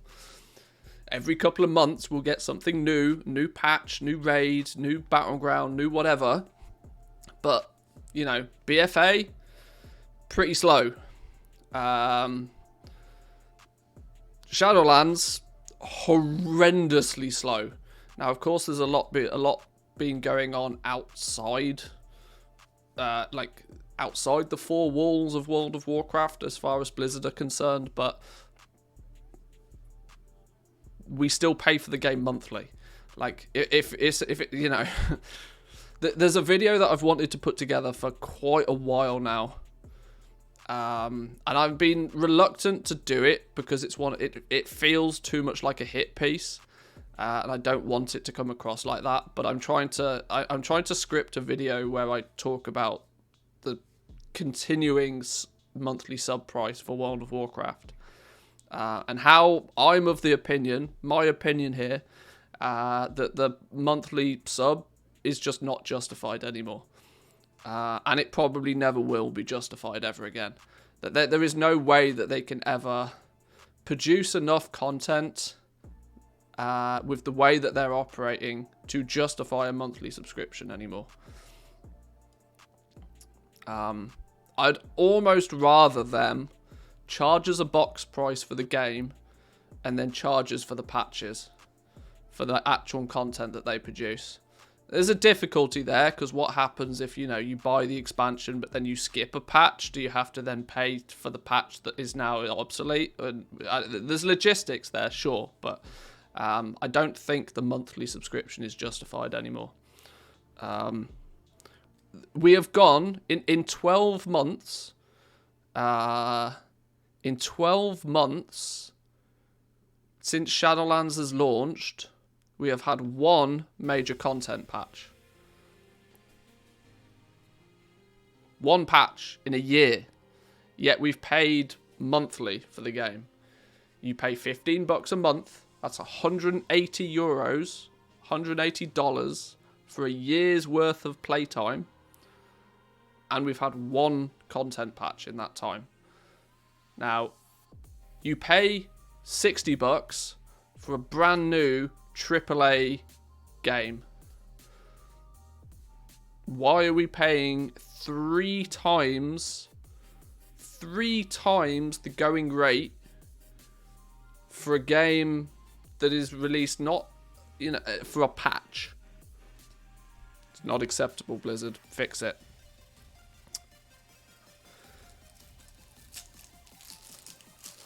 Destiny 2 does that. Pay for the big release, pay for new seasons. Season lasts 12 weeks normally, but Destiny's 2 monetization's getting bad. A lot of people refer to Destiny's monetization scheme. The problem is it's a very different game. It's a very, very different game, and so hence they have a very, very different monetization system.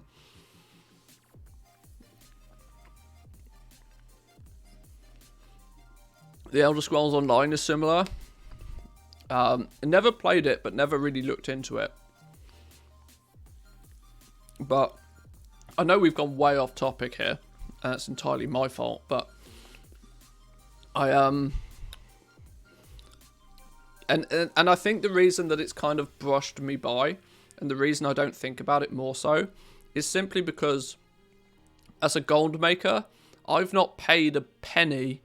I've not paid a single cent to play this game for years. But that's not to say that I'm still not paying monthly for it. I'm more paying with my in-game efforts than I am with my credit card. For those that pay with their credit card, I can fully understand why people look at it. And this is why, I've said this a few times as well, this is why Blizzard are so aggressive with pushing the 6-month subscription. Because then they get your money up front. And then it's 6 months before you have to make the decision to resubscribe or not. This is also why you can't buy 30-day game time codes anymore. They pushed it to 60. The minimum game time you can buy is 60. Why? So it means that you have to make that value proposition less frequently. Instead of, you know, if every 30 days that comes round, you have to decide to give Blizzard more money or not. And if in the last 30 days you've received nothing for your time or your effort, you are considerably less likely to want to give them more money. This is why they push 6-month subs. You give them a bit of money, they dangle a carrot on a stick to you of a fancy shiny new mount. You pay for 6 months in advance, and then you're not making a value proposition for another 6 months. In terms, for every person that, for every single person that buys into the 6-month sub, they've basically made 6 times the amount of money off you than they might have done. Because you might play that game for a month and then quit and go do something else. But you've paid for a 6-month sub.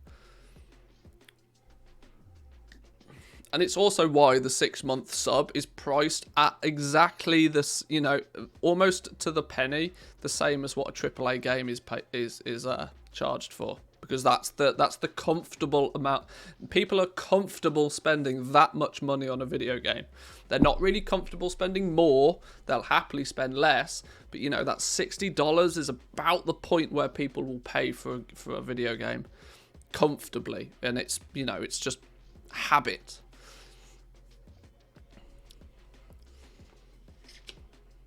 I love the psychology of sales and marketing, if you can't tell, by the way. I'm also very cynical about it.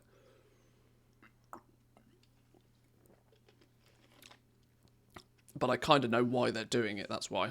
If you break it down and you work out why a company's doing certain things and you follow the money, you get a lot of answers. If I'd not got into goal making, I'd quit every patch after a month. I think many people would do. And that's why, that's why they push the 6-month sub. That's why they take away 30-day time codes. They're trying to make it so that you don't have to make that value proposition as frequently. But anyway, that was a squirrel that was unexpected. I will put that in a slightly more constructive video form at some point as a discussion piece. But not today. This will blah blah blah blah blah. Yeah, so okay, Mage Tower. Mage Tower's here for 2 more weeks. Mage Tower is going to last for 4 weeks in total. So we're less than a week through the Mage Tower. So we still got 3 weeks to firstly capitalize on the opportunities from a goal making perspective. Secondly, obviously, gear up characters, level alts, playtest X, Y, and Z to maybe chip away at some of those achievements, maybe get yourself the new mount.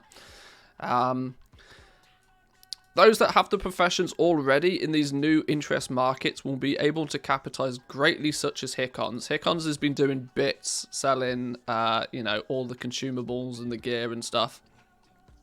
You can see this is a screenshot of one of Hickons' mailboxes recently, and you can see a lot of flasks, a lot of potions.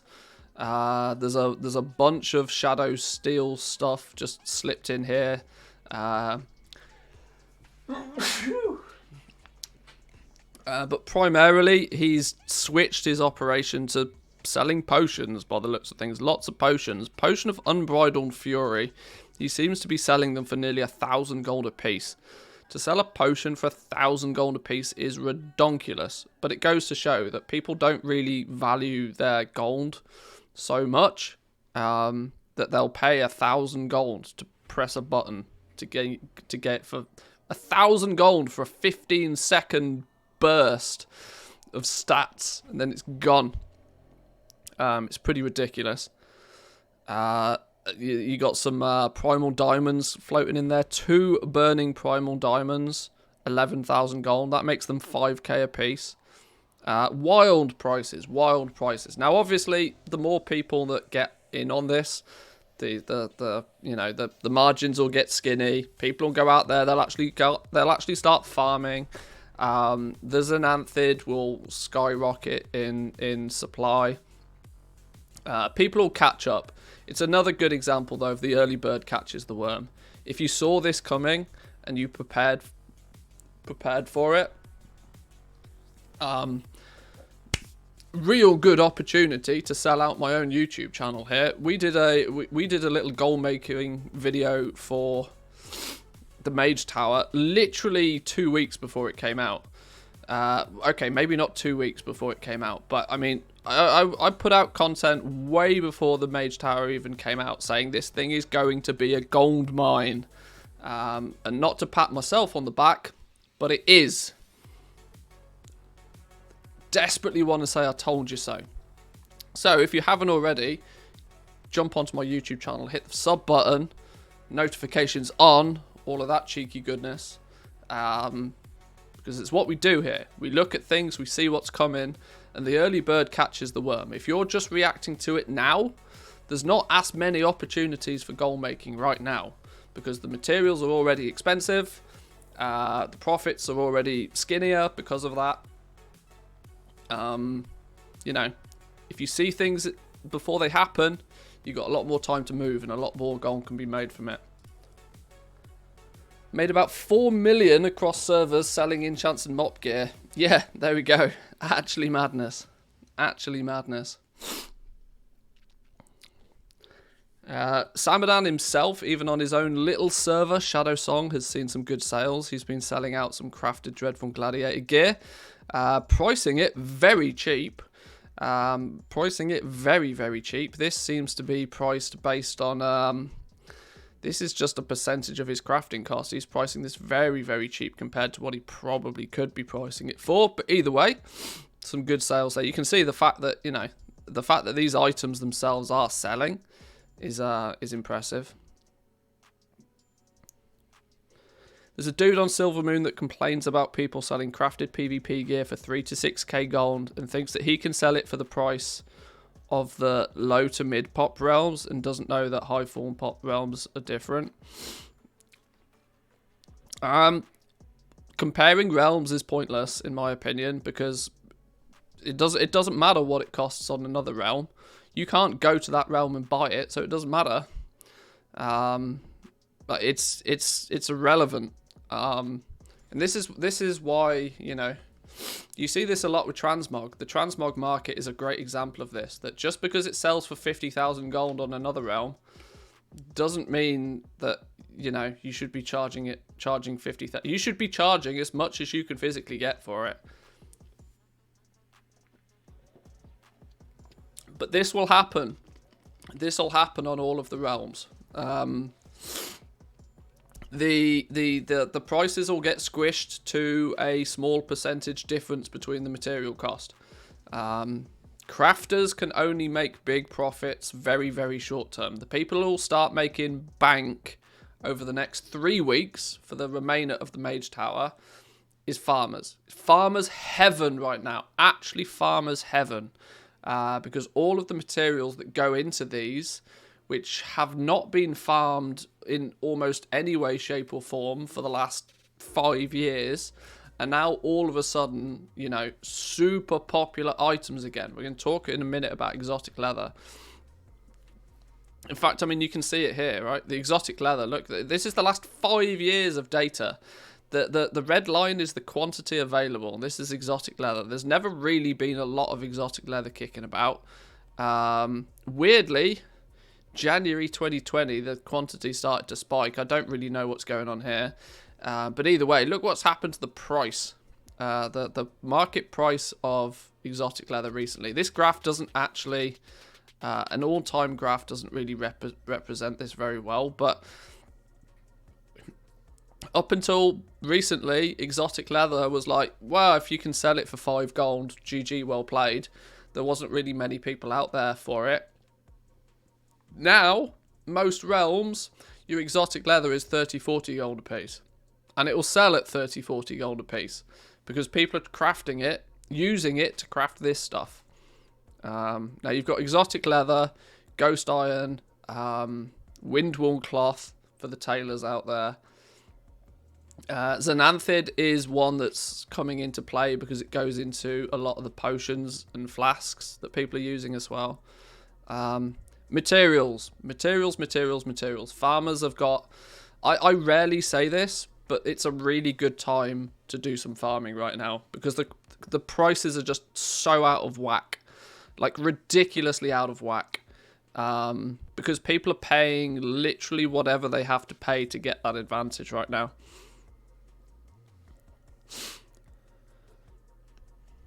Pricing them at 2 to 3k, no competition, hardly sold any. I mean, it there's always going to be those situations.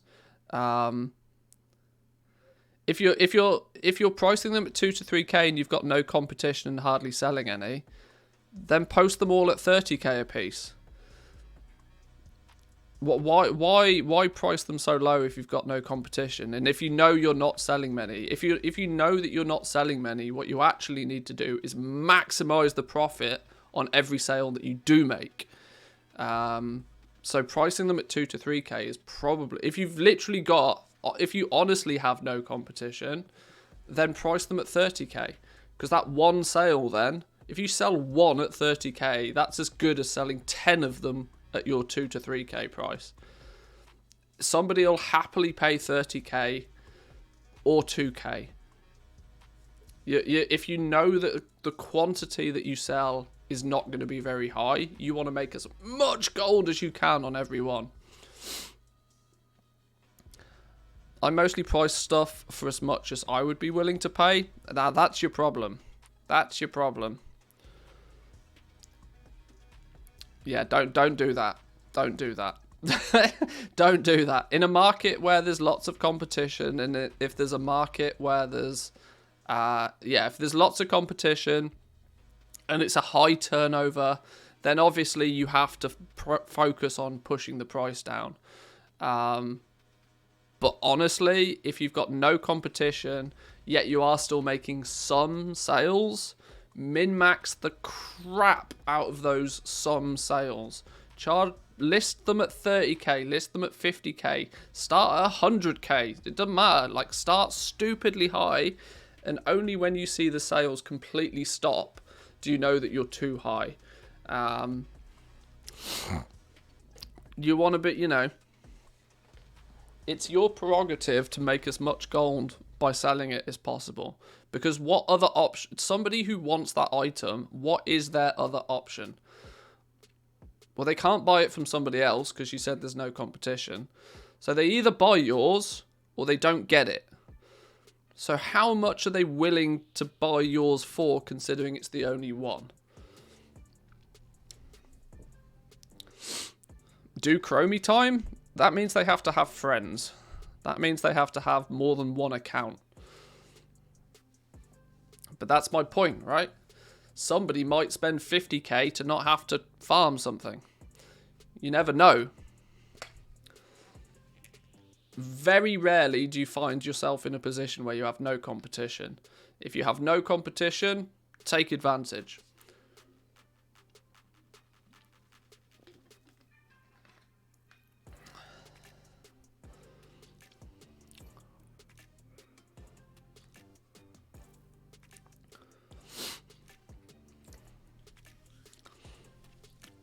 Make sure you're crafting them at the right item level. That is true. That is true.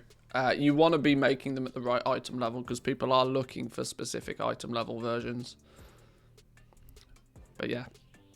Let's move on then. So, BFA alchemy and herbs are absolutely insane. You can probably do 100k an hour farming Xanthid in Nazjatar with a herbalist right now. If you can make Borealis sausage, you're going to be insanely rich. Anybody who's saved up stacks of BC gems also has made a mint.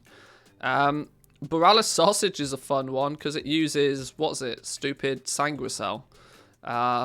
Stupid sanguicell to make Borealis sausage is why the Borealis sausage is so expensive.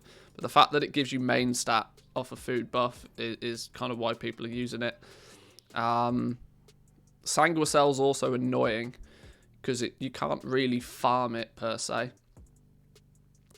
I've not looked into it too much, but can't you turn Breath of Bond Swarm? There's the other raid currency that you can turn into Sanguicell as well. So you can check some crafters. You might be able to do a conversion if you have this recipe. Borealis sausage is another one that, at least on my realm, it was selling for like 1,000 gold a piece again. Actually madness level prices.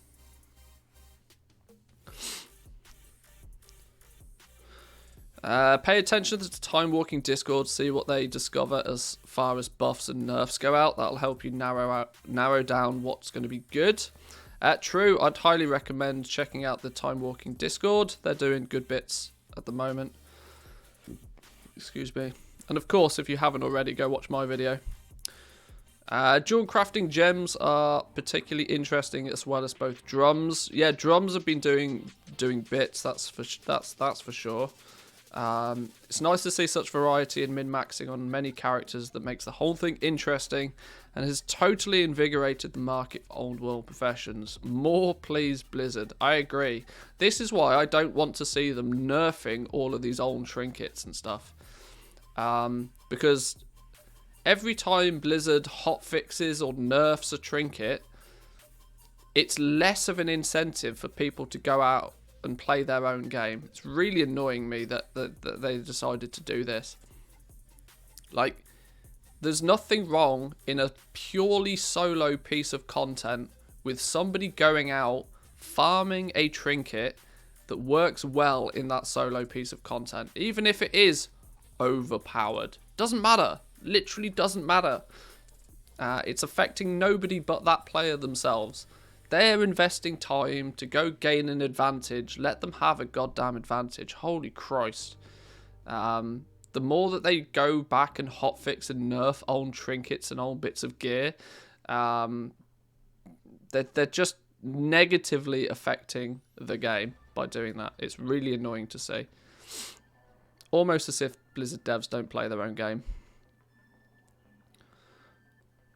Flipped the Borala sausage up to 2k and sold all my stock. Oh my days.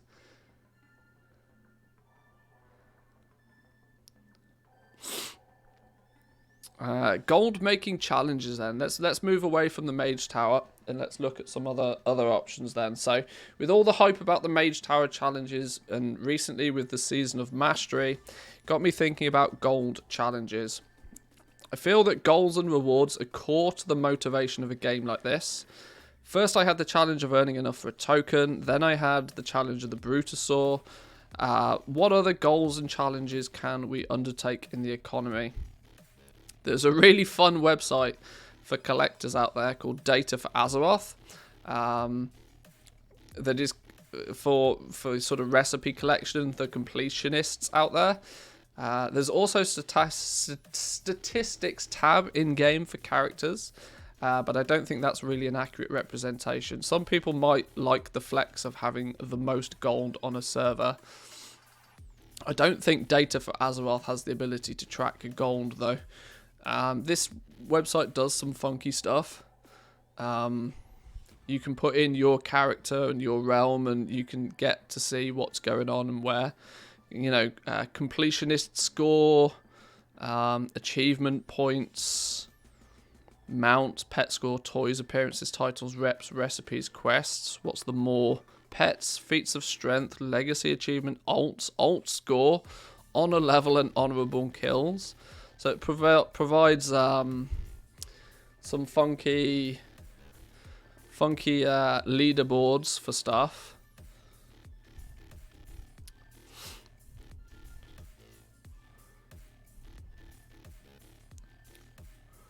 There's yeah, I'm sure some of these people are somewhat known through the community for being ridiculous completionist score hunters.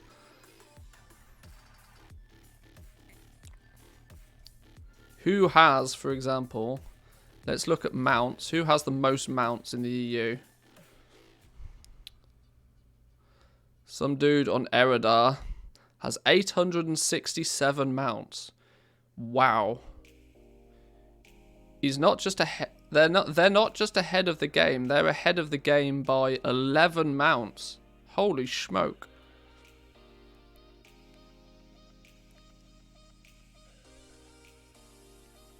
Damn. Twisting Nether, Silver Moon, Tauren Mill, Twisting Nether. It's interesting that some of these people are not even on like the really big realms. What about World for mounts? That dude is literally World number 1. World number 1 by 10 mounts. He's not just first, he's first by 10. I say here, I don't know. They They are first by 10 mounts. That's ridiculous. That literally must be nearly every mount in the game, right? Surely. Damn.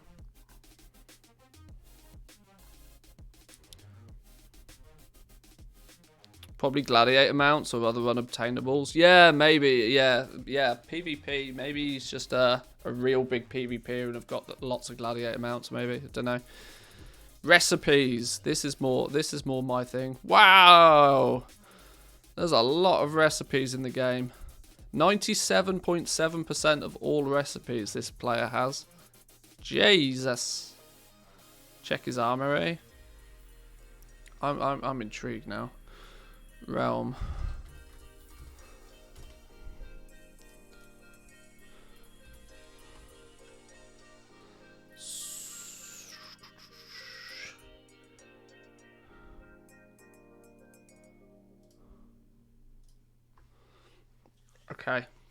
Okay. Let's see how bad I am. Let's see how terrible I am. This is my quote-unquote main character. Am I in the top 10 on my realm for anything? Probably not. 27th on my realm for... Oh! Recipes. I'm 8th on my realm. I'm 500th in the EU for recipes.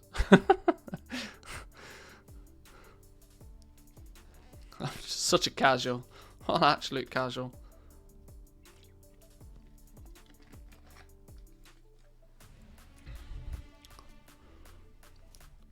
I'm number 1 on Sylvanas for alts. Really? EU 73rd. What is alt score? How does alt score work? Ranks players based on the sum of levels across all of their characters. Okay. The sum total of all my characters. I'm 73rd in the EU apparently.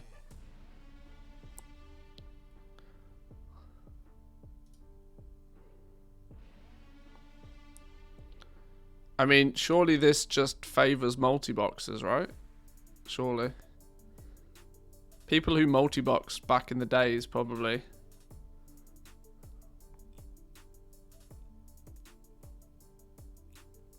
There I am.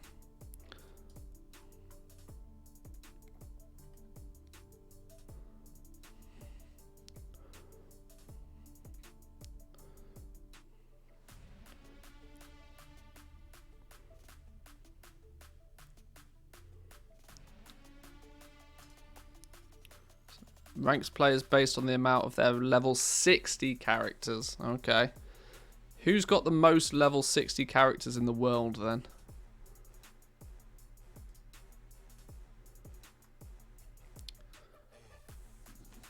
Oh my days. There's somebody with 152 level 60 characters.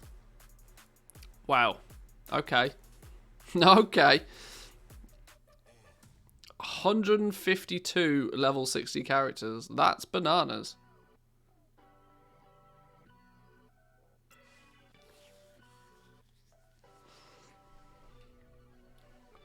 In the guild ATT.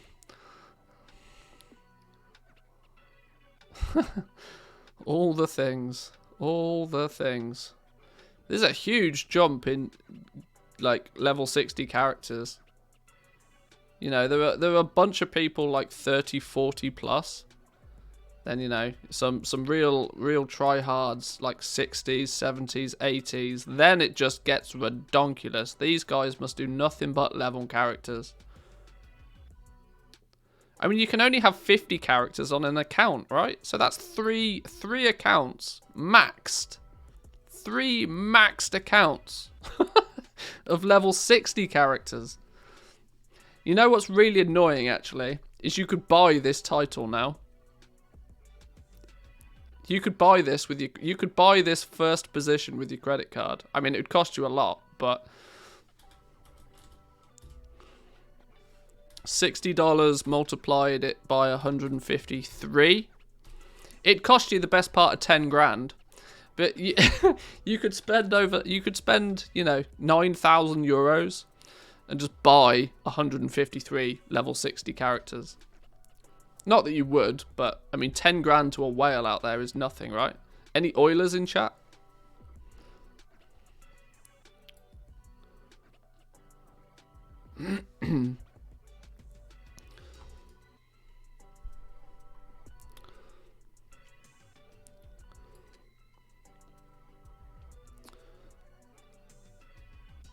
Bet this guy would just level another 10 characters by next week, probably. Recipes. How many recipes are there in... how do we go back to... Where's... Hang on. Where's my dude gone? What am I for recipes? That's one thing I like to... 8th on my realm for recipes. 8th on my realm for recipes with 5,500 recipes. Oh dear. Oh dear. Oh dear. I'm not just behind. I am miles behind. 7,000 recipes? You geek. You actual geek. 3 guys in eternity in the top 10. 4 guys in eternity at the top 10. Damn. Damn. Been beaten by another hunter and all. Ah. Need to pull my finger out. I need to go get me some more recipes.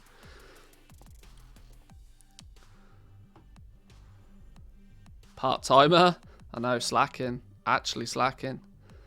That's terrible. Character-specific leaderboards. Oh, so... Oh, I'm 3rd on character-specific. Alright, well, it depends which 2 professions have the most recipes, though, right? Surely. If you pick what 2 professions have got the most recipes, leatherworking is probably 1, because it does 2 armor slots. What would you have to have? You'd have to have leatherworking and... What other profession has the most amount of recipes? See, I would have thought jewel crafting as well. Jewel crafting has a lot. But I am both a leatherworker and a jewel crafter. And I equally have most of the recipes. So why am I not up here? These 2 must also be leatherworkers and jewel crafters. Cooking? I've maxed cooking. I've got nearly every recipe for cooking.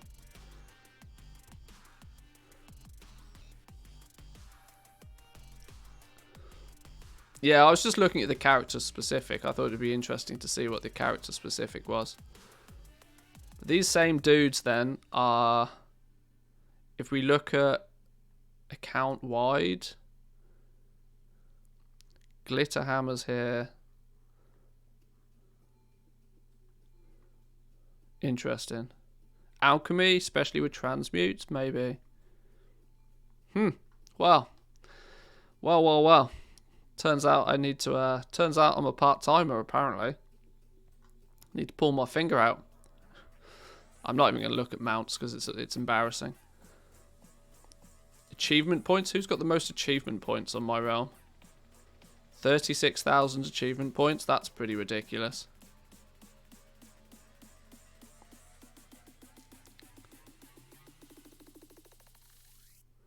That is actually pretty ridiculous. Anyway, nobody cares about my little piddly realm. Let's move on. Either way, Data for Azeroth is a you know, a fun journey for people to take if they like achieving things and collecting things.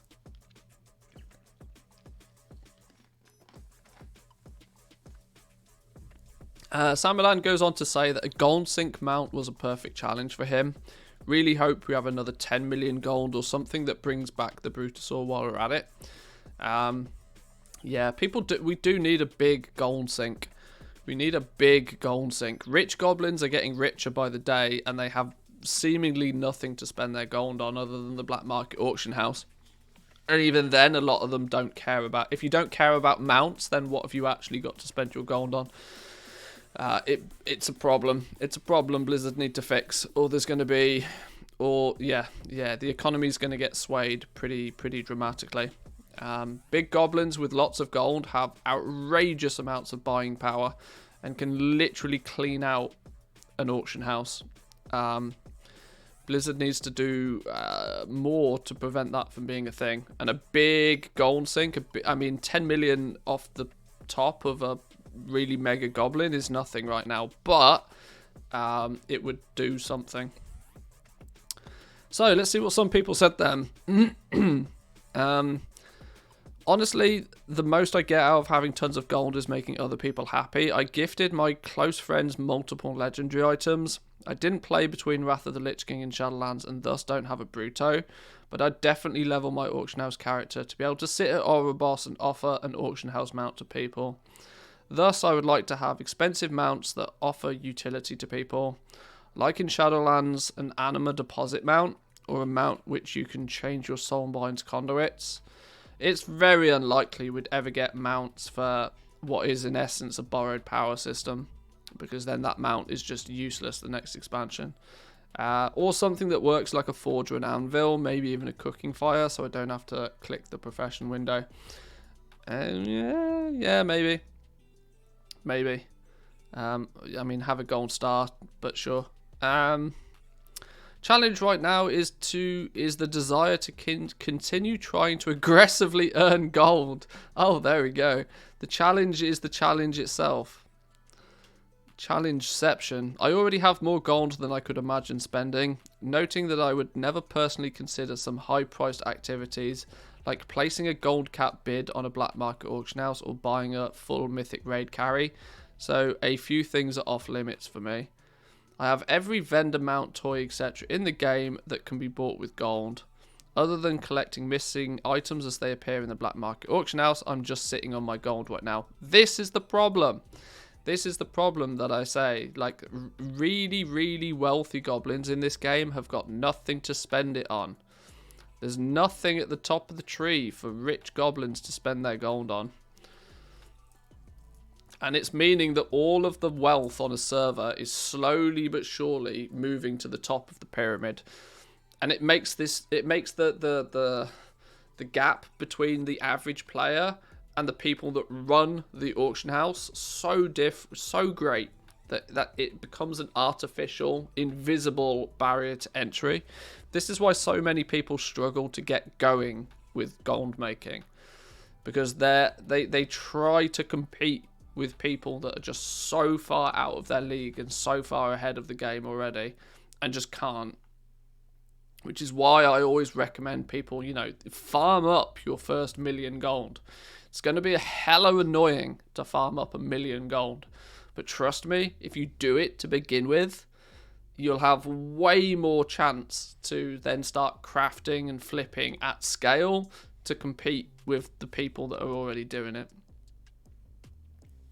Just like real life modern society. Well, it is. But at least the super mega rich can just go piss all their money into space right now. Is how it appears anyway. There's no gold sink for mega goblins in the game.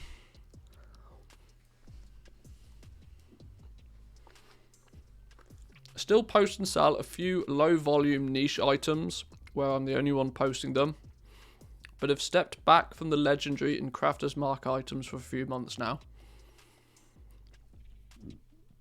Why? If your challenge is to continue aggressively earning gold, that is your ticket to success. Honestly. Recipe collection that you mentioned is something that I work towards. I have a number of pre-Cataclysm unavailable recipes and other rare ones, which I always try and pick up missing ones when I pass by something.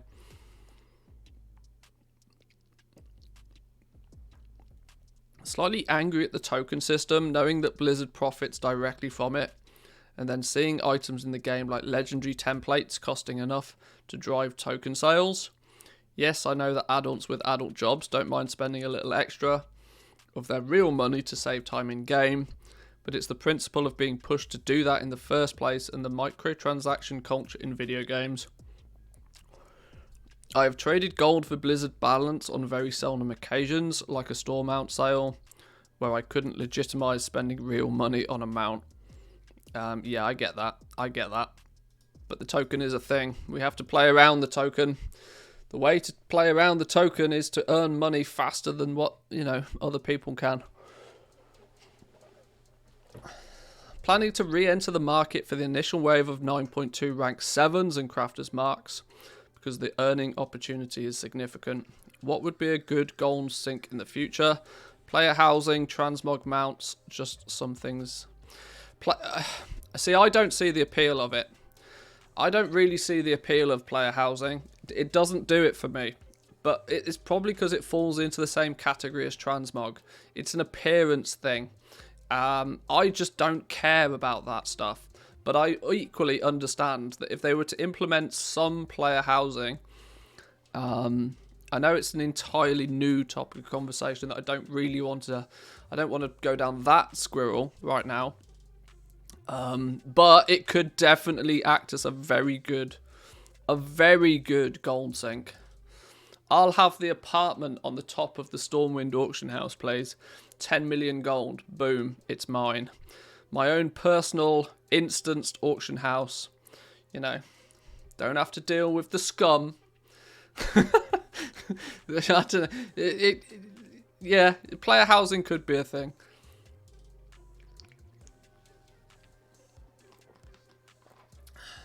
I've literally allowed my game time to expire.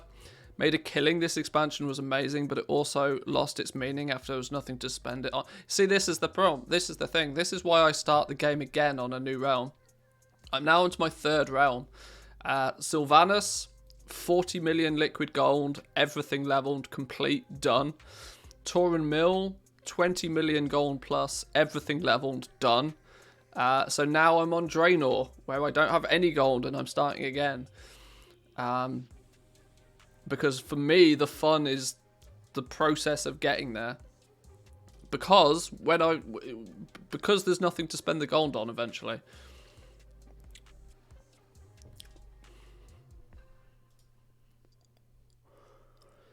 I think this last post hit home why we can make up our own motivations for playing the game and earning gold. Another gold sink like the Brutosaur or player housing is really the next logical step. Yeah, agreed. I don't I'm not sure player housing is the answer, but it's a possible answer. It's definitely something that people would get behind and people would spend silly gold on. But, it's one of those systems that you have to do it right. Do it right, otherwise everybody will just have the same gold-coloured wooden shack. And it then won't mean anything. That's why I don't think player housing would be the answer to a gold sink. But it could passively act as a good way to remove gold from the game if you had to buy everything for your house from a vendor. But yeah, maybe. Who knows?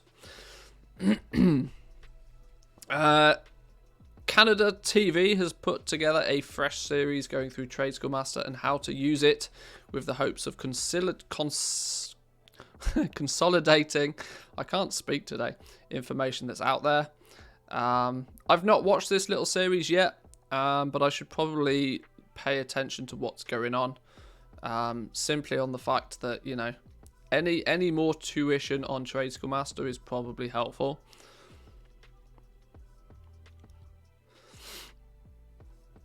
So, I mean, I'm still going to be incredibly biased and say that my guides are probably better, but that's, like I said, it's because I'm biased. But check them out. There might be some nuggets of information in there that can teach you something. Easy guide to start some pet arbitrage. Here's a little guide to setting up selling pets on multiple servers. This is something that I've actually looked at doing, or I wanted to get up and running in Shadowlands at some point. 9.2 might be my time to actually really give it a good go. Because I'm very aware that legendaries right now are a cash cow. But it's a cash cow that is definitely going to fall over and die. that cow is going to get milked dry. And when 10.0 lands, legendaries are dead. The legendary market will die like that. And it's all about making as much gold as you possibly can from it while it is still a thing.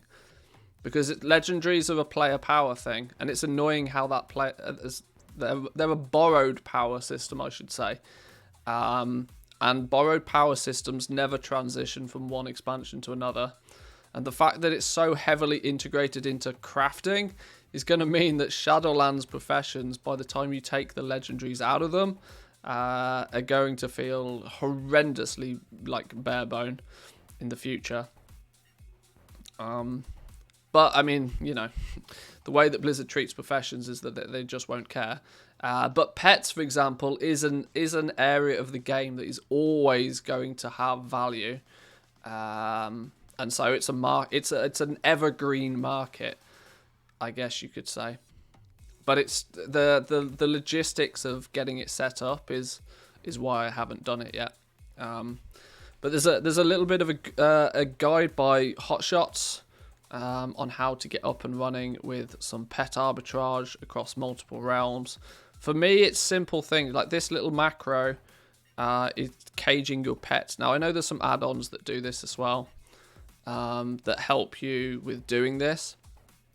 But the big, Kojak's just pointed out one of the most annoying things with pets is that you can only cage up pets on a single server, meaning you can't have multiple accounts running and be caging. You can only be caging on one account, and it's the first account that you log in. It's really weird how the system works. I think it was implemented in that way to prevent dupes happening. But either way, like it's not the buying or the selling of the pets that's going to be the problem on multiple servers. It's the logistics of getting all of the pets to all of the... I don't know.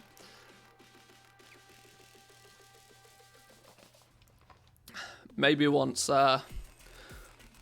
Woo starts playing WoW again. Is he lurking? He sometimes lurks. Not today. But there's definitely a few people out there that are pretty good with pets. But this, I read through this. I don't want to go through all of this right now. But if you're looking into selling pets across multiple realms, it's a really good evergreen market because people want pets now. People will want pets in 6 months' time. People will still want to buy pets in 3 years' time. It's a market that will surpass... It's not directly linked to any one expansion. It's not linked to player power. It's not linked to a borrowed power system, meaning it will transition from one expansion to another. And there's not many markets that do that very well. Mounts are one, but obviously sellable mounts are few and far between. There's probably only 10, 20 of them in total. Pets, on the other hand...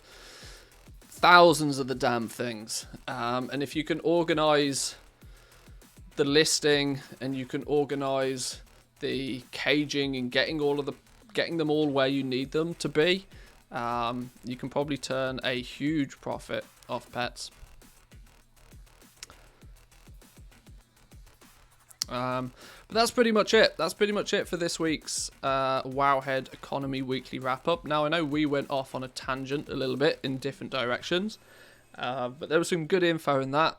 The TLDR is that Mage Tower is doing bits right now. Anything that people are looking to buy for the Mage Tower, they're almost buying it without care for how much it costs. People spending 1,000 gold on a single food buff to then get one shot is just ludicrous to me, but people do it. Potions, flasks, general consumables, low level enchants, certain gems, very select gems, and of course crafted dreadful gear. Loads of opportunities. 18 comments. That seems to be a lot of comments based on a regular Wowhead. There must be something in here. Why are you exposing our secrets like that? Now prices will go down. Oh boy. Oh boy. One of those. Okay. I don't necessarily object to price spikes. But oh my, drums that usually go for 15 gold each would be sold about 950 a piece on KT Realm for the first couple of days. Luckily for me, I always kept 2 stacks of everything on every toon. To get my Fell Bear, it cost me roughly 300,000 gold-ish. I don't mind an occasional gold sink, to be honest, but again, not everybody has 300k to blow. But I'm sure most people have 20 bucks in their back pocket to buy a token if they need to. This is the problem. This is the problem. Right, what the fuck? I've been doing this since before the tower release and now the market will drop. This mindset always boggles me. Why content creators receive such a bad rap by exposing secrets. They're not secrets. We're not some sort of we're not some savant psychics here. We're just looking at things ahead of time. Like we're really not. We're not exposing secrets. You're just butthurt that you didn't think of it first. This is the thing, right? And even if you did think of it first, you're hoping that other people don't think of it. Sure.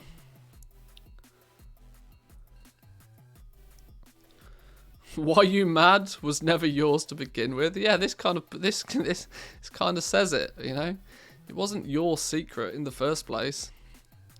It's a mechanic in a video game. There's no such thing as a secret in a video game, especially within the world of data mining. Please check if some of your forgotten alts has Queen's Garnets or the currency to get them. The market needs you. Yeah, it's ironic, right? How that one gem is now become like super valuable. I was lucky before the Mage Tower went live. I bought, how many was it? 28 Queen's Garnets, I think, for about 1,000 gold a piece. They're now selling for 15 to 16,000 gold each. I could have 15x'd my money on those if I wanted to. In turn, I crafted them and put them all on my hunter's gear, so I didn't bother cashing in on that one. But yeah, these Queen's Garnets, if you've got any of these on your characters, oh my days, these things are. And the reason they're valuable, for reference, the reason they're valuable is because they're a pain in the ass to acquire. You have to run Dragon Soul, and you get a currency from running the Dragon Soul raid that you can then turn. You basically get 1 token per boss, I think, in the Dragon Soul raid, and you can turn those tokens in for a loot box. And in that loot box, there is the chance that it might be an epic one. Even if there's the chance of it being an epic one, then there's a 1 in 3 chance, I think it is, of it being the right color. It's ridiculous. This is why Queen's Garnets are so rare. Started buying them for my guildmates that farm mounts 2 months ago. Yeah, because people that farm Dragon Soul for mounts or transmogs or stuff probably had a bunch of these. Just lying about. The last boss gives the currency that's 100% epic. Yeah, that's if you get all the way to the Madness of Deathwing at the end, which most people don't, because you have to go through Spine, and most people don't know how to do Spine. that Dragon Soul was such a funny raid. Dragon Soul was a funny raid. Making gold on Legion sockets like crazy. I think more things like this will be a lot healthier for the WoW economy. Agreed. Mage Tower's a perfect example. Doable in normal gear, but it takes longer and you have to care a lot more. Or you can min-max your gear and be a twink and have an easier time if you can cough up some gold. Or just farm the items yourself. Yeah, this is good for WoW as a whole. Agreed. This is why Blizzard needs to stop nerfing all of the past expansion gear that is slightly overpowered. No, Blizzard, if anything, you want to incentivize people to go farm and play your game. Not, annoying. Only 2k for the crafted gear, was getting 10 to 25k here, made over $1 million. Yeah, big servers were able to put big prices. 1.2 million a day from Xanthid. Flipping more Xanthid. Yep, all the Xanthids.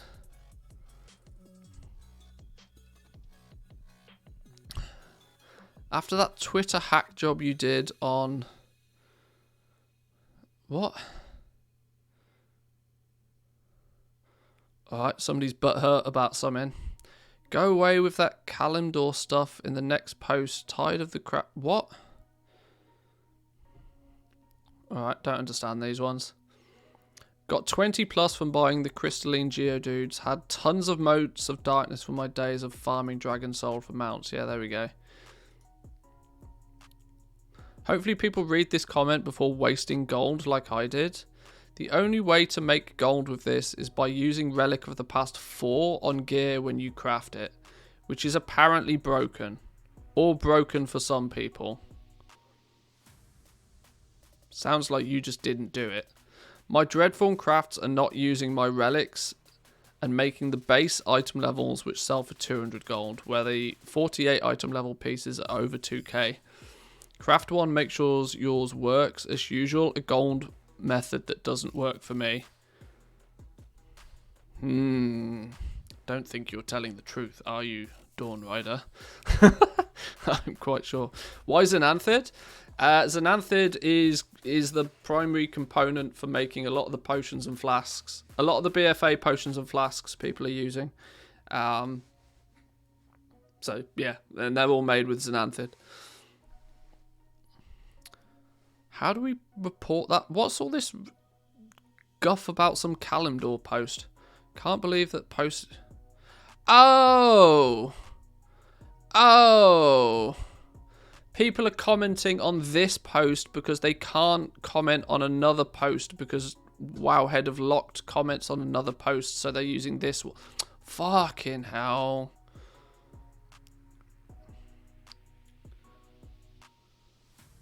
Alright, well, there's no point reading the rest of those then, because they've got nothing to do with this article. Alright, cool. Well, there was the Wowhead Weekly Economy. Boom! Greater Flask of Summon. Yeah, the Greater Flasks, I think, is it.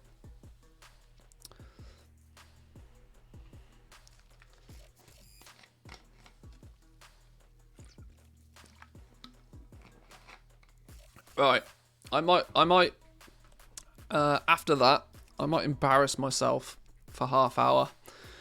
Try and smash my face against the Mage Tower for a little bit. See if I can get it down today. See if I've got dem skills, yo. Let's see. Comedy time. Time to die.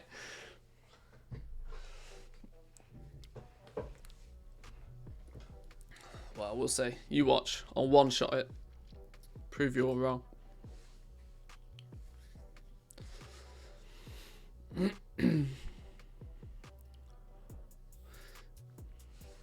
Now, I've pretty much completed my gear set that I want for this. As much as I'm willing to do. I'm kind of done with farming for this character, at least, anyway. Sold some of the Greater Flasks for 10k each. Damn.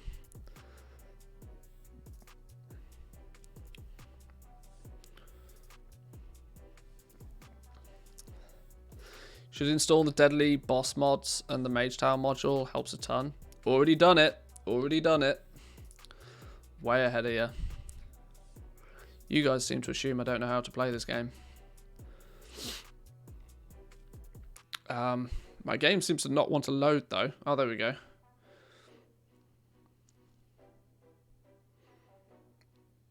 Hello. Want to buy some frames? Are we good? Alright. I'm not sure why my computer's having a heart attack today.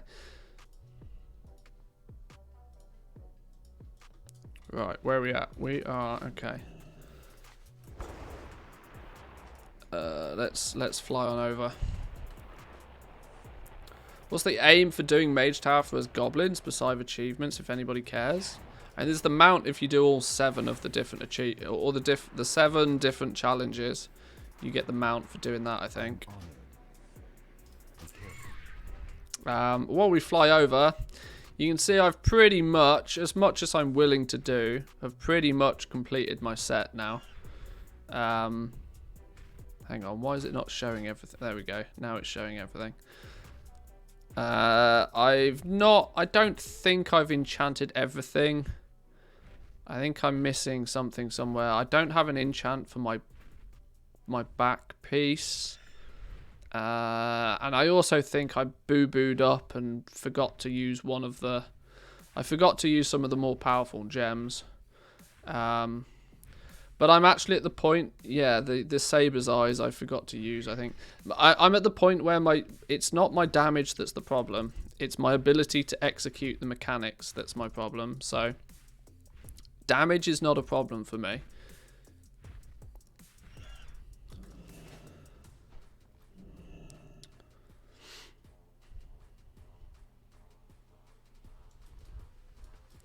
Half the time, many add-ons at the same time causes a lot of... Yeah, I know. I've got some stupidly resource-hungry add-ons. It's I know why it happens. I just, I meme it up a bit for the stream.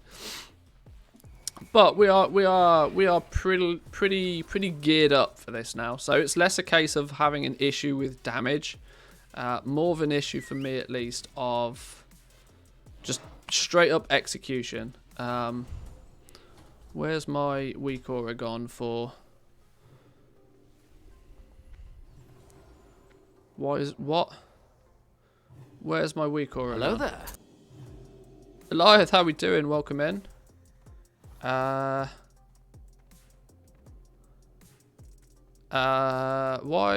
not loaded?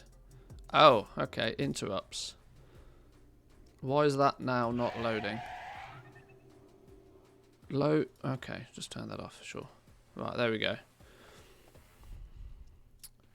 Right, I'm gonna go for bathroom break. Bathroom break, and then we'll then I'll show you how to one-shot the mage tower. Back in 2.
Alrighty.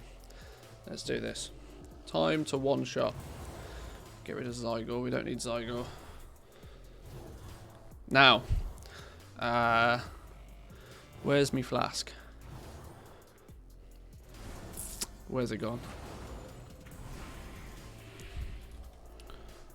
Am I out of flasks? Alright, I'm out of flasks. We're not using a flask. King's honor. Right, let's see. Let's see. I've not tried this for a day or two. Let's see if with this extra little bit of gear, like I said, it's not a gear issue for me anymore. It is quite literally a skill issue. I hate to sound like the meme, But it is quite literally a skill issue for me right now. Let's see if I can remember. I've got my 3 interrupts ready.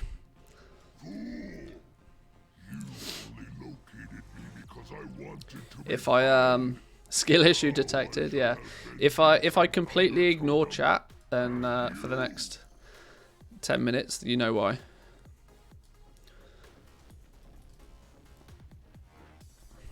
Alright, let's just go.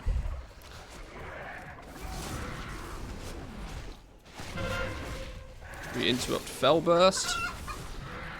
We do the Sonic Screamy bit. We don't stand in the goo. We probably have enough time to lust twice. Don't get hit by the thing.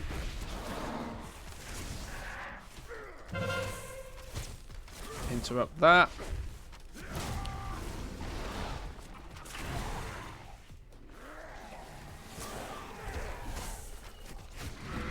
Don't stand in the goo.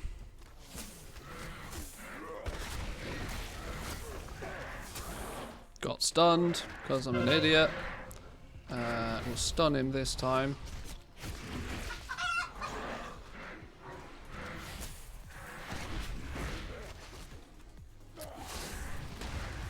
%20 down. 20% down. Let's get our pet getting some. We'll interrupt that one. We need to use trap on it next time. Oh no, the screen went off. See, this is the problem, right? My Scare Beast is a 1.3 second cast. With a 1.3 second cast, if I'm halfway through a GCD, I'm fucked.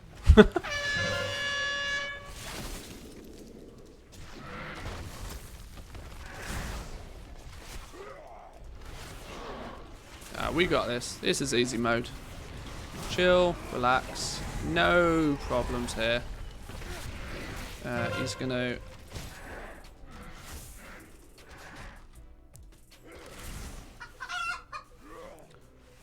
The chicken noise, by the way, is... The chicken noise is the thing to tell me to interrupt the big worm dude. We'll stun him.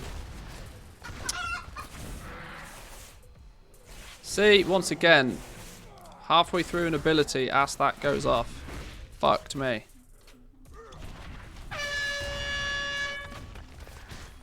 Oh no, that's not good. I messed that up. Right, it's starting to fall apart, boys and girls. Starting to fall apart. I'm going to have to dodge this dude whilst also doing this. Oh, no, now my pet's dead. Now it's all going wrong. Now it's all going wrong. Go on, get aggro back, please.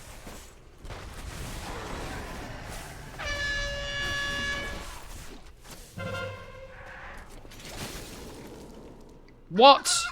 What? Oh, we're dead. We're dead. We're dead. We're dead. What about Scare Beast? Yeah, we're using Scare Beast to interrupt the big worm, dude. Scare Beast isn't up there because Scare Beast isn't on cooldown. It's not necessarily a cooldown issue with Scare Beast. It's more that it's a 1.3 second cast time. And if we're, you know, if we're waiting on a GCD to be able to cast it in the first place, we occasionally miss it, which is annoying. Been trying to cheese it with leaving Tugar left alive to fail a kick when they are both 5%. That sounds... this doesn't sound like... well, by my experience at least, I am now, what am I, 43 wipes to this? 43 pulls in. Now, that's only since I've installed DBM. I think I had 10-15 attempts at this before I installed Deadly Boss mods. But yeah, it's basic. It's not a gearing issue. My damage is fine. It's more of an execution of mechanics. So.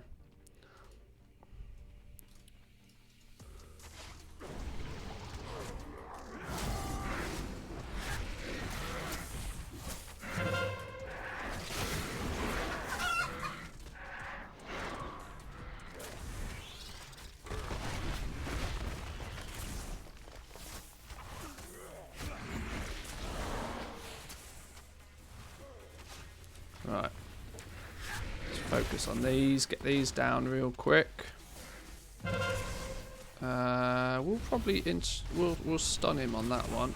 Oh, I walked right into that like a donkey.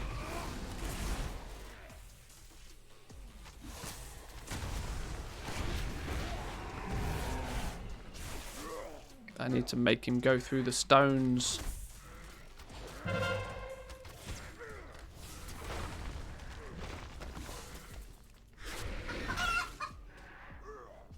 Scare beast off. All good.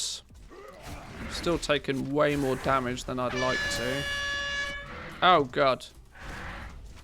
That one. Then that one. Then let's get some on here. Oh, see. Oh, we got that one off. Genius. I thought that was GG then.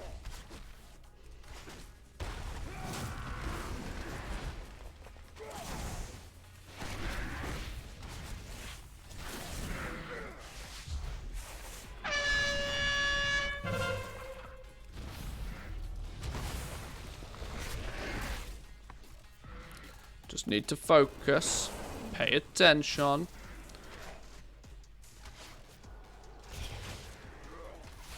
I equally need to get in tight to do a one of these. What? Oh, no. Now my pet's dead.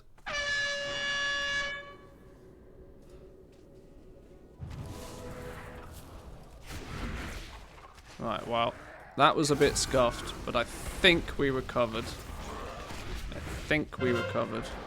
Oh. See, now everything's lining up wrong. Right, let's use a cooldown on that one. Let's get you out of the way. What are we going to do next? We're going to trap him next. So let's get in tight for a trap. No. Oh, of course.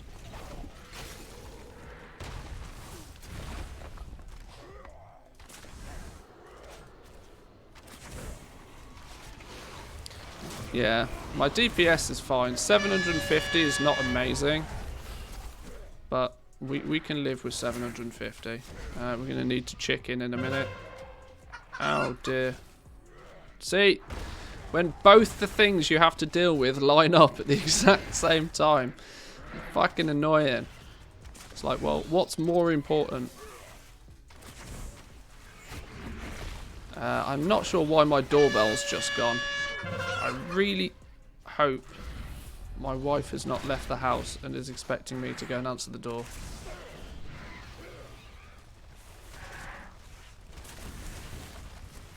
We might just pretend we don't know what's going on.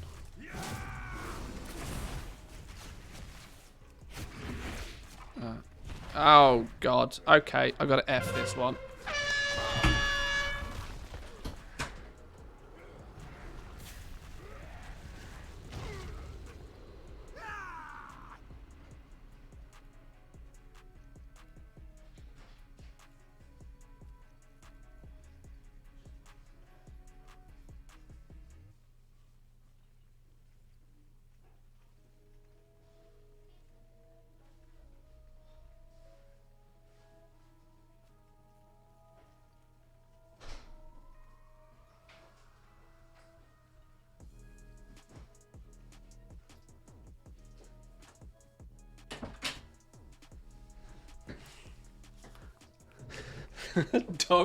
Dog number 2 will answer the door.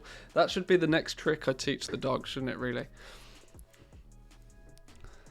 This was the kill? Nah, I don't think it was. I think we're fine. How many dogs does it take to open a door? A lot.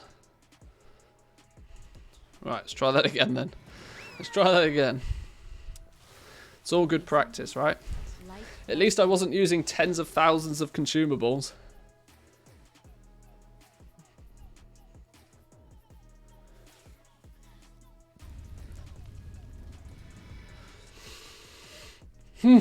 Deep breath. We got this one. This time. I feel it. Feel it in my bones. Located me because I wanted to be found. Now I shall have vengeance on Thunder Totem. So yeah, for reference, I've tweaked my DBM a little bit. You might have noticed. When we need to interrupt the worm dude, the chicken noise goes off. Chicken noise means press Scare Beast. I've macroed Scare Beast. I've macroed Scare Beast to interrupt spell casting, target this dude, and then cast Scare Beast. So I don't have to worry about mouse over macros or anything. I've also... My trap is cast on cursor. So that takes away 1 click. That makes it a lot more easier to use ice trap as an interrupt. My normal interrupt is macroed to target him. That's going to be a problem.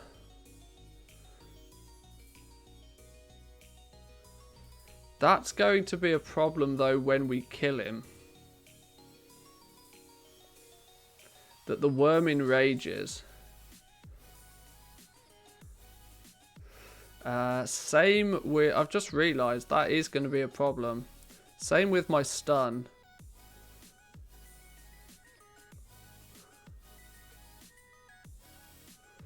That's going to take... That means those interrupts will not work when we get to the worm, dude. That's not good. That I thought was a, you know, a nice little optimization that we were. Maybe I should change those to mouse overs.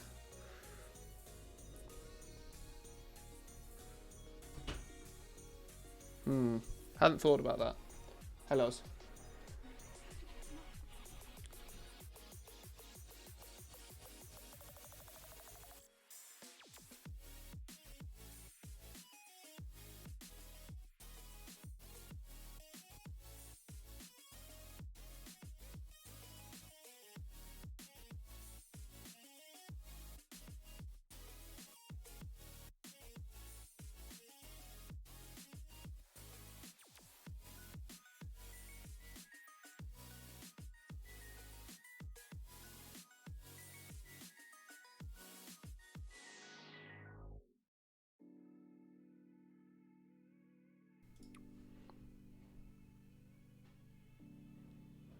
It might be the fact that you've used the wrong stimulus. If you replace the chicken sound with a Lego Soul sound, you'll be more incentivized and prepared to press interrupt.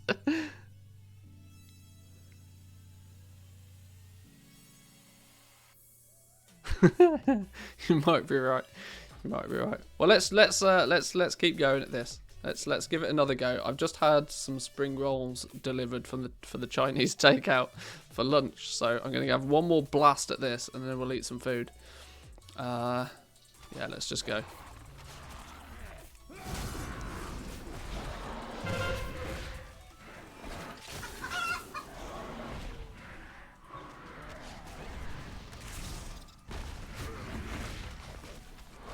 Right, earthquake's coming next. Zerg him down for 10 seconds. Incoming earthquake. Switch over to the eggs. Ow, I stood right in the way of that. That was a terrible start, wasn't it? Oh, he got me again. Yeah, because I'm not paying any attention to this stupid worm. Alright, it's fine.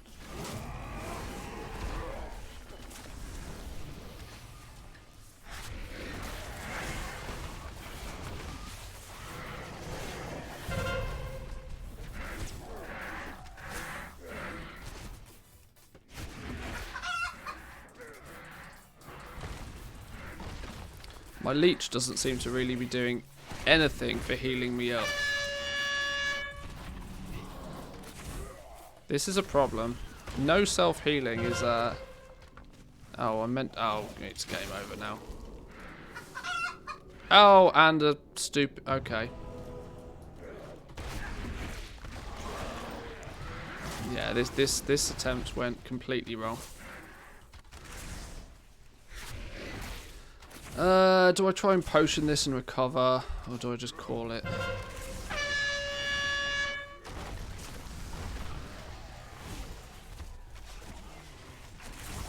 If I get hit by one more thing, I'm dead. and I should probably trap this.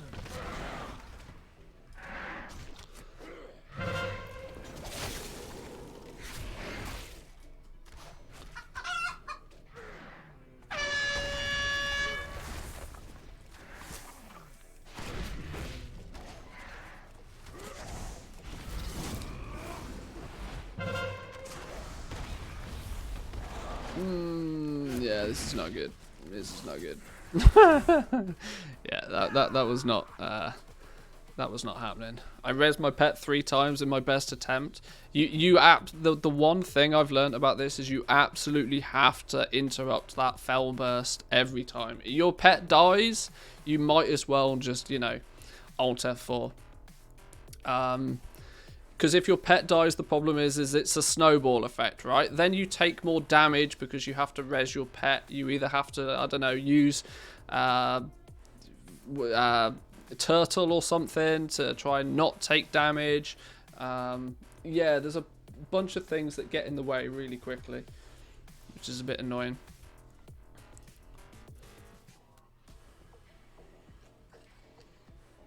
Oh, those spring rolls are hot. Okay, this is going to be a no camera job.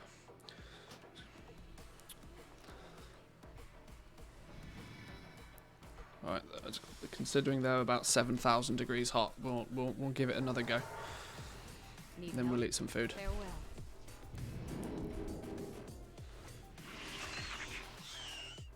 Yeah, even misdirecting onto the pet, it's still there's aggro issues. There's definite aggro issues. But we'll see. We're getting there. I've actually killed Tugar and died to the worms in rage. It's kind of annoying, but Thunder Totem. And you.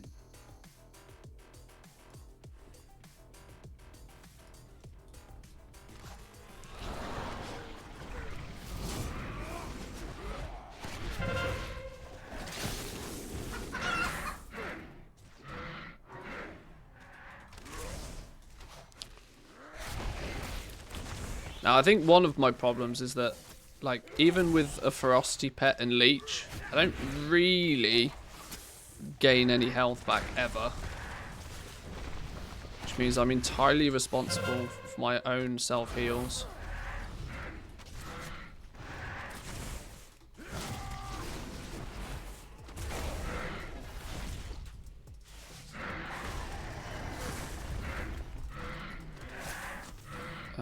I think we can afford to maybe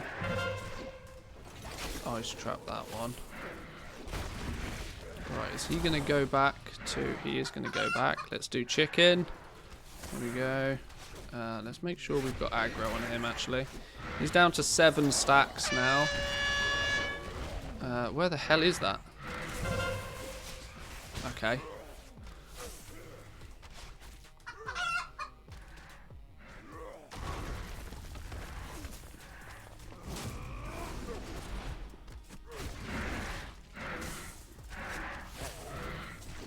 Oh boy, we almost got hit by that. That would have been bad news, wouldn't it?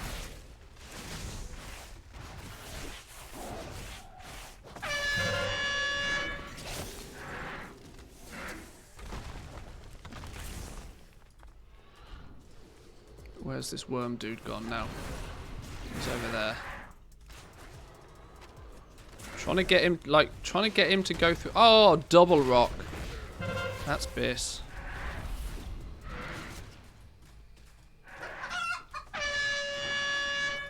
Everything at once. Let's make sure we're really not standing in that. Let's go get some aggro on the worm. Oh my god, I meant to be trapping that one. Oh dear. Oh dear. Oh, and Sonic Scream. Turtle.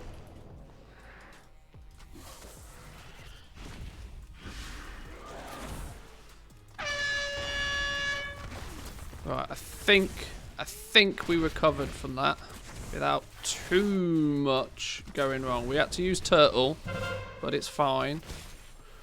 We're alright. It's not the end of the world yet. We need to not get hit by that, though. That was a mistake. We need to recover from that.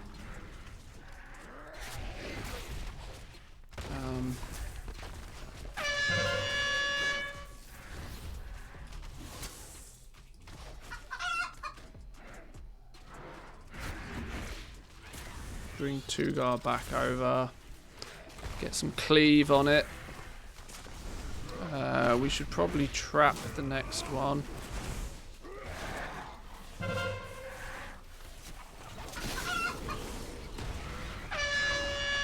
Jesus, all three at once. When they come like bosses. Holy shit.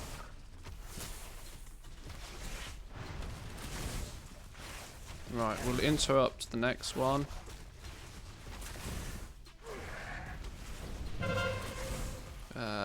Interrupt end of cast. Let's be MLG about this. We're going to have to trap the next one. That's annoying with this worm dude floating about. Oh, and one of those turning up. Get in close to trap. Boom! Beautiful. Heal on pet. Chicken this dude. Get aggro. Switch back to Tugar. And we're good. And the rotation begins again. We'll stun him there. Why was I taking so much damage there? I'm not sure. Have I not got... Oh, I've not got stupid aggro on the pissing worm. Oh, no! Oh, fuck a duck. Oh, now it's all going wrong really quickly. Let's go over here, please. Oh, of course, everything at once, because, you know. This is the thing, right? It starts to snowball. When it starts to go wrong, it starts to go really wrong.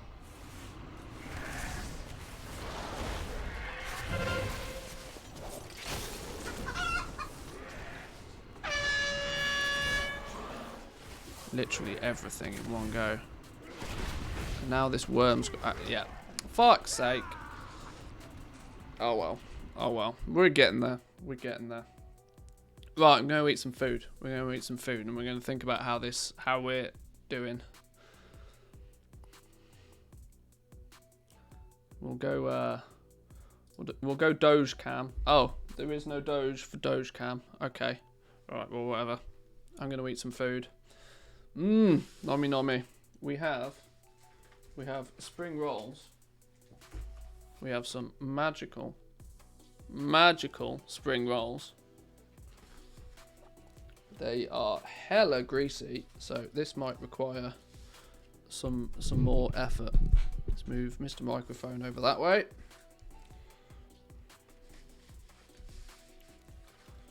This is where we need a YouTube video to react to or something.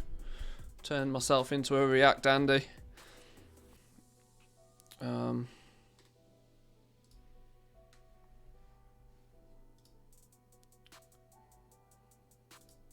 Is there anything good going on Wowhead right now while I eat?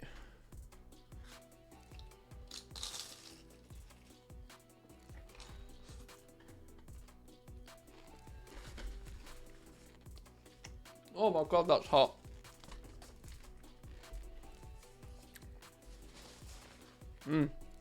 Tasty though.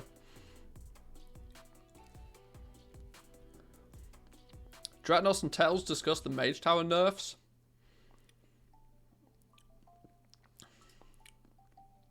Is this here we go, here's a video.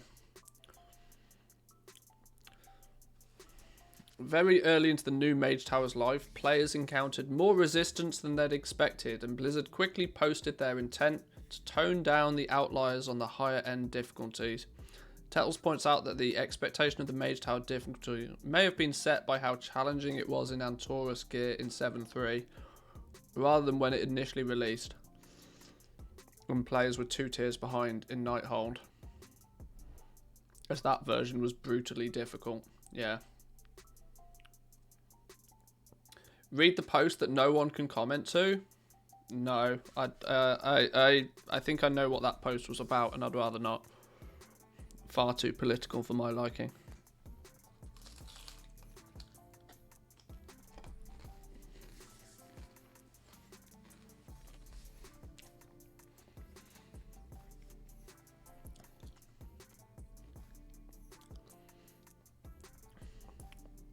Most recently, a set of nerfs have been applied to the Blood DK and Guardian Druid. A minor change to the behaviour of the ads, preventing them from moving whilst casting through the Guardian Druids. They can still move whilst channeling down. A very small nerf that might indicate a conservative approach from Blizzard to preserve the prestige and difficulty. Though this is somewhat surprising given the speed in which they said they'd be doing nerfs in the first place. However, after this video was released, Blizzard hotfixed in more nerfs to the Mage Tower. What do you think? Should it be nerfed? No! Leave the fucking Mage Tower alone. Let difficult solo content be difficult. What's the problem with it being difficult? If you're too much of a pissing snowflake to, you know, oh, I can't beat this on day one, then it must be nerfed. Fuck off. Go play Fortnite.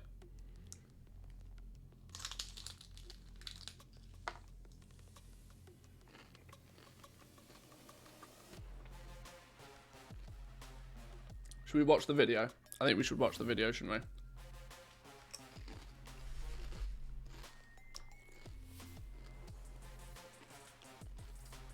Well, Dratnos, as somebody who's been no-lifing the Mage Tower challenge, how is your feat of strength coming along for doing all 36 specializations?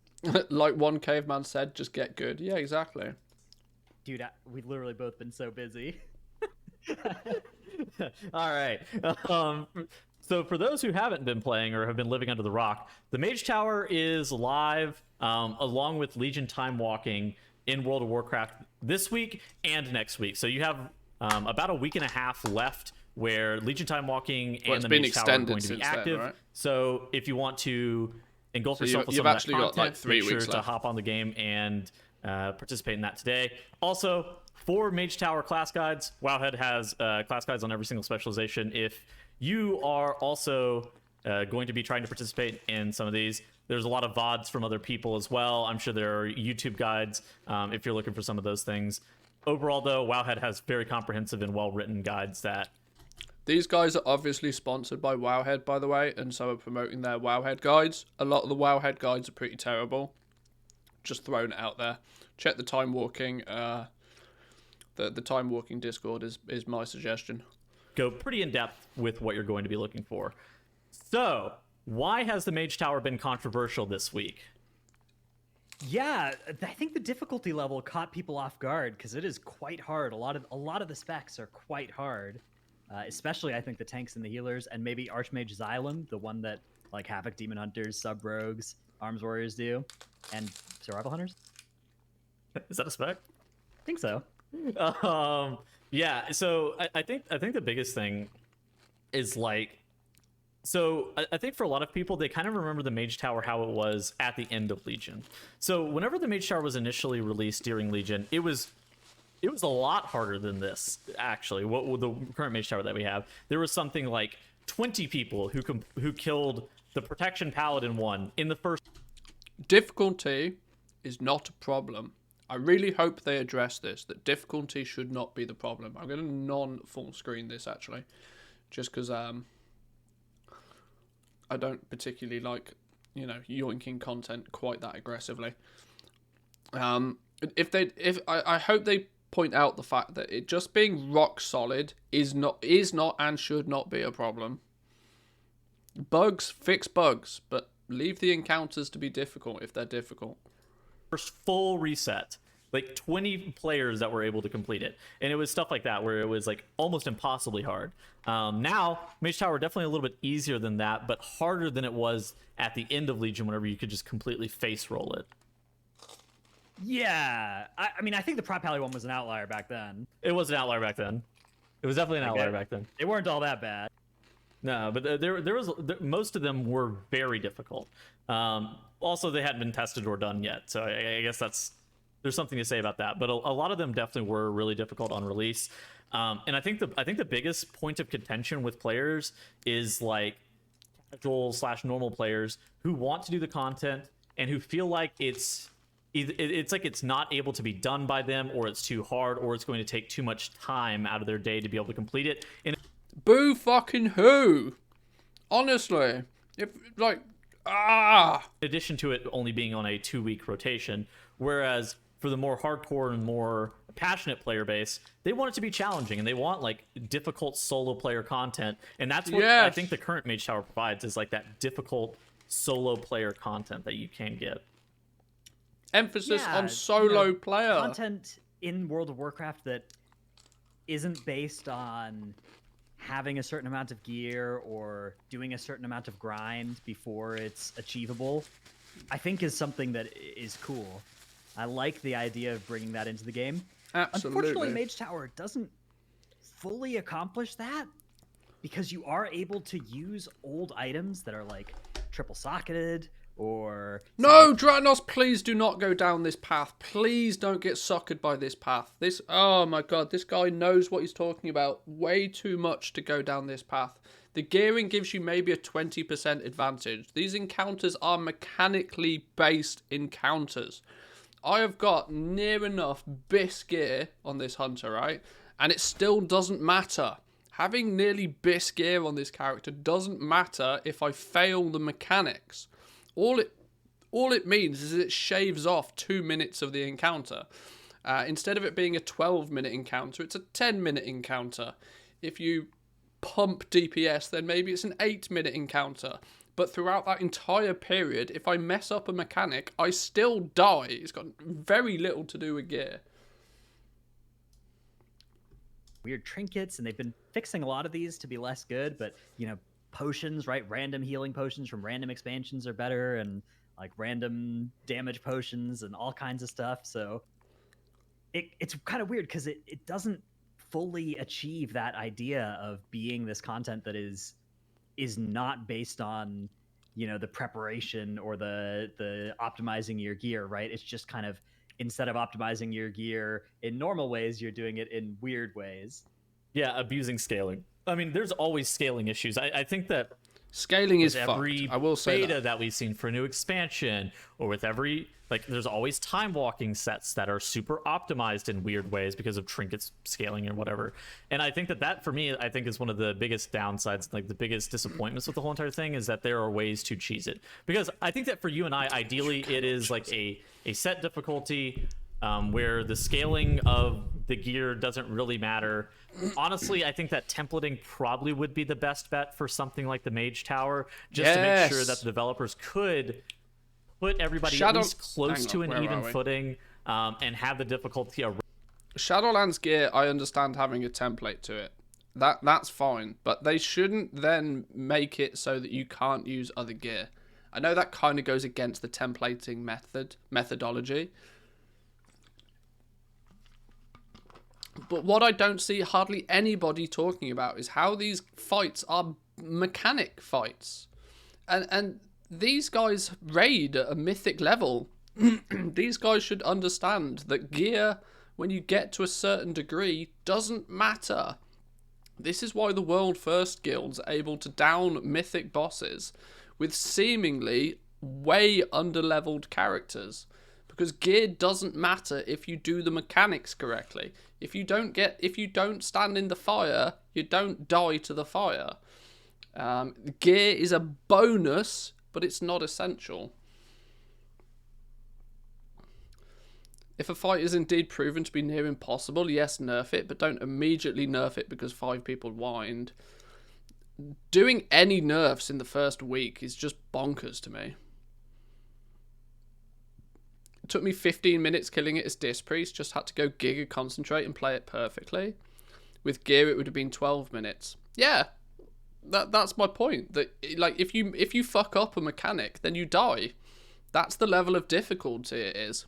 And arguably that's the level of difficulty when you get to a mythic raiding situation. The only saving grace in a mythic raiding situation is you've got 3 or 4 healers that are going to absolutely blast heal you the second you stand in the fire. So all of a sudden your mistakes are not as apparent. When there's nobody else there, you can't blame the healer. You can't blame the tank. You have to know the mechanics. You have to execute them correctly. And people are completing them. There's not a single one that's been statistically or mathematically proven to be impossible. They're just hard.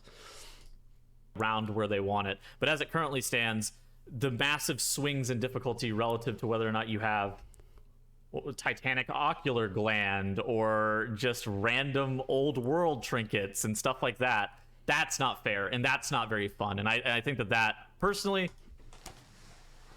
No, that is the fun. What? That is the fun. That is where the fun is. The fun is finding a trinket that makes you is OP. You go in there and all of a sudden you go from being absolutely smacked in the face to being able to achieve it because of something you did. You went out and you got a piece of gear that improved your ability. I should have never watched this. that kind of minimizes the achievement in my mind. Yeah, I mean, a lot of people have done it without using those kinds of things, right? Like, and that challenge is real, and Yeah. The achievement is awesome to do it that way. Very hard in some cases. I would love to see a system in the game that was challenges based on pure like skill and practice and gameplay rather than those other factors. I would love to see something like that available year round rather than for 1 week every 4 months. Okay. I would love to see challenges like that are balanced to be, the outliers are not as far apart as the difference between some of the tank challenges. I can't believe how much I disagree with these two. Usually I watch these pairs' content and I'm like, yeah, I get it, I agree. But these pair have such a high-end, like, Mythic Plus and Mythic raiding perspective on things that I think it's severely tainting the way that they see this. Because that is what the Mage Tower is. The Mage Tower is that, mechanics-based gear. You can go get gear, but it doesn't really affect the outcome anyway. I do agree it would be better if they just gave us the Mage Tower and it didn't go away. Like, people should be able to progress at this at their own pace. The FOMO factor of it being 2 weeks was terrible. Now that it's 4 weeks, it's slightly more acceptable. But considering that it's, I don't see why. I mean, I know it's a time walking thing, but that almost feels like an excuse just to turn it off at some point. There's no reason that it couldn't be a permanent thing. It's 4 weeks now. Yeah, they've extended the Mage Tower to 4 weeks. It's going to disappear in January now. And say some of the Imp Mother challenges that exist right now, right? Where it's like, Yeah. It's night and day how forgiving those challenges are relative to each other. So I like the idea of a Mage Tower, except if they had done it in like 4 different ways than how they actually did it. Yeah, and so there's a blue post that Blizzard put. There's a lot of people giving different feedback on the Mage Tower, from hardcore players to more casual players. But Blizzard made this blue post a couple days ago, I think it was a day ago, saying, "Hello everyone, thank you so much for your ongoing feedback about the Mage Tower. We're currently evaluating data regarding the Mage Tower success rates, and we've identified that some of the challenges for certain specs are a little bit more difficult than intended. We will return once we have more information to provide on what challenges we have planned to bring those specializations Make in them line more with the difficult request." for Okay, so everybody. I think so before we talk about what You might have noticed that I am way in favour of it being absolutely rock solid, because it gives people something to chip away at. And that's where the fun comes in. All of a sudden, people are not looking. They're not looking at their DPS meters. I've done this thing 50 times. Like, I've failed on this thing like 50 times at this point. If I check my where's my deadly, so 46 total wipes on this difficulty. I can count on one hand the amount of times I've looked at my DPS meter, because my DPS doesn't really matter. I'm not hitting an enrage timer. That's not the reason why I'm dying. I'm dying because I'm failing the mechanics. what's actually getting nerfed, because we have a couple of nerfs to discuss. I'm sure there's going to be a couple more coming whenever they have a little bit more data. But before that, I guess philosophically, I think we should talk about like whether or not the Mage Tower should be nerfed. I think for me, it's one of those things that hardcore players want a challenge, casual players want content that they feel like they can do. Is there an equilibrium that can be reached for both parties, where the hardcore players feel like there is a challenge, where the casual players, that is content that they can do and still can get the rewards out of? Yeah, I think the ship has probably sailed on Mage Tower accomplishing all that it could have at this point. Okay. So I think it makes sense. Do we think this is another scenario? I mean, because the Mage Tower was Blizzard's ace up their sleeve. It's the little bit of content they've had in their back pocket for a long time now. Since Blizzard saw the first time the Mage Tower came out, just how people like honed in on it. The second it disappeared, people were sad to see it go. It got memed on a little bit towards the end because people were able to outgear it, and it just became, it just became a thing that people ticked off their list of things to do. Yeah, it's been the ace up Blizzard's sleeve. It's that little bit of content that they know that they can give back to the community, the ability to do the Mage Tower, and it'll be, everybody will be happy. Now, the problem is they've kind of fucked it again. they've kind of fucked it by the fact that they're throwing nerfs out straight away. If they'd just done nothing, left it for 2 weeks, then it disappears. Then take the data that they have from those first 2 weeks, make changes while it's down, and then make it so that it's better the next time. The fact that they're trying to run around and please everybody is something they probably shouldn't have done, in my opinion. It just, yeah, I think like these pair are talking that there's no, there isn't a middle ground, and they've kind of missed the opportunity now. Did you try the other Mage Tower challenges beside the Beastmaster one? I've not done yet because, to be honest, BM is really the only class and spec that I play in the game.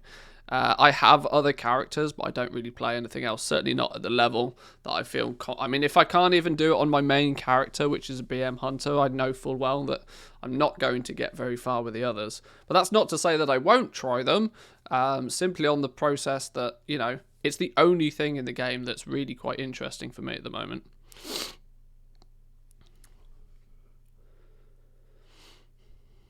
Sense to just deliver the nerfs to the ones that are much harder than some of the other ones, and let people earn their appearances equally across the different specs. In future, though, I would definitely love to see content that was hard enough, single player content that was difficult enough to be a challenge for hardcore players, to the point where you would need to spend hours progressing on single player content as a hardcore player, and potentially not be able to do it as somebody that... The appearance thing, right? The fact that the main reward for this is appearance, right? Does it matter if somebody gets their Mage Tower appearance? So let's say a Beastmaster Hunter gets their appearance, but a Frost Mage doesn't. Is there a problem with that? I don't think there is. This is why a lot of the conversation around the Mage Tower has been balance. Why didn't they balance it between one spec and another? I don't see why there needs to be balance. Why does there need to be balance in purely solo-based content where the only rewards are cosmetic? The only other people... as a Beastmaster Hunter, the only other people I'm competing against are other Beastmaster Hunters, to where it's a completely level playing field. Honestly, I don't get it. Depends if you're one playing the Hunter or the Mage. No, because a Mage can't wear the Hunter's appearance anyway. So what does it matter? There's a bit more of an argument when you talk about getting the mount, but the mount requires you to complete all 7. And if you're completing all 7, you're leveling and playing multiple classes and multiple specs anyway. So if one's a little bit more difficult, then you've probably got another character you can do it on. I don't see this desire or this necessity for it to be perfectly balanced. It doesn't need to be. Doesn't need to be. There's no justification for it. That wasn't as familiar with the spec or something like that. I think that would be a great place to end up. But I think it should come in a more measured way where, particularly if there's mounts and transmogs and stuff like that, I think maybe having, multiple difficulties would be a good way to do this and have like. No, I'm done. No, I can't. No, I can't watch this. No, I can't watch this anymore. These guys are so deep into endgame that like multiple difficulties is one of the things that is killed raiding. Like there's so many discussions about how having 4 different levels of difficulty for the same raid is a terrible idea. Yeah, I'm done. I'm sorry, I'm done. I respect these guys' opinion pretty heavily, but I just disagree with this horrendously, and I can see where it's going. Right, let's try this again. Time to one shot. I'm going to give it one more attempt. I can feel I'm not in the right mood for this today. Maybe I've not drank enough coffee. Light be with you. Be careful. It matters if you're good at your class and still can't do it. Need pumper music for this? I don't know. I tend to turn all music and stuff off when I do stuff like this usually. For me at least, music, I find it as a distraction. It doesn't aid it for me.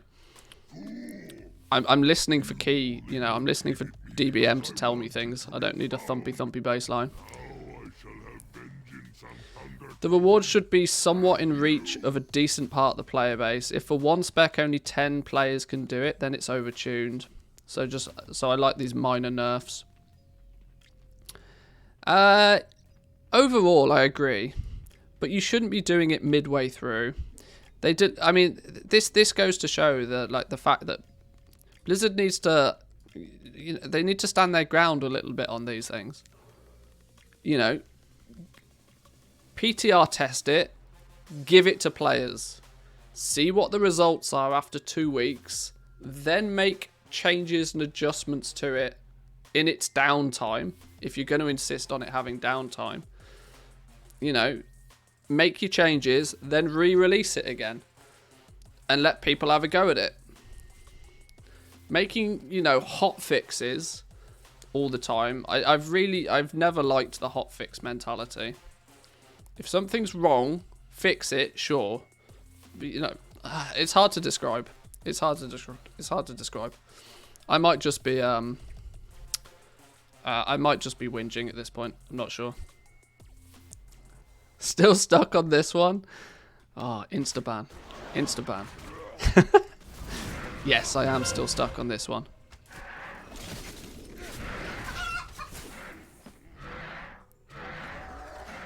Nature, how did that go off? I swear I'd pressed that ability literally before I even heard the chicken noise, because I knew it was coming. Oh, worms going that way, apparently. Alright, sure.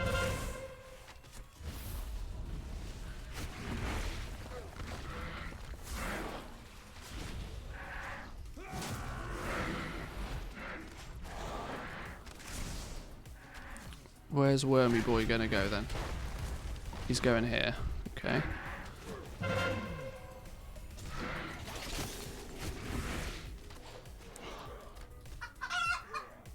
Boom!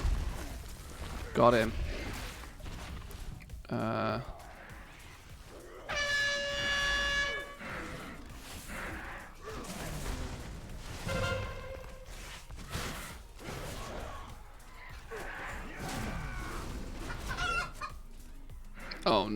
Oh no, we got that one. We're fine. I've got to trap him next, but he's going to do Earthquake right now, so we should be okay for a minute.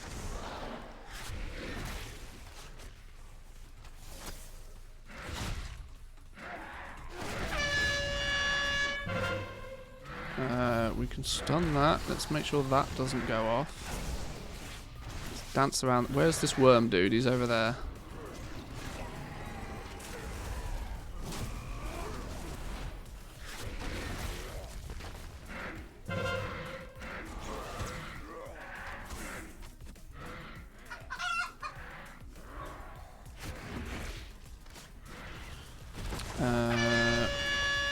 We got to trap this one now, so let's get prepared for a trap. Not standing that.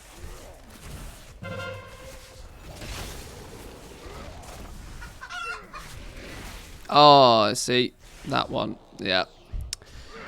Goddamn GCDs. Okay. We're fine. We're fine. We can manage that. I don't particularly want to use my heal yet. Ugh.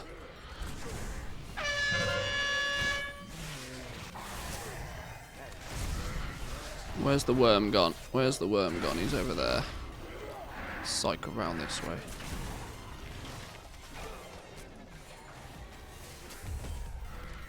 See if we can get it to hit 2 rocks.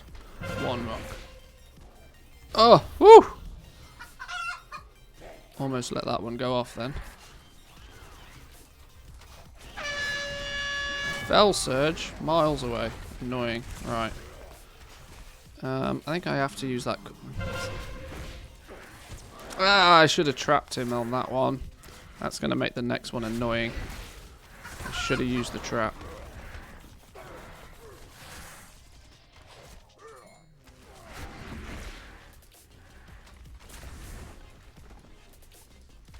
Because now I've got to get right in the middle of this.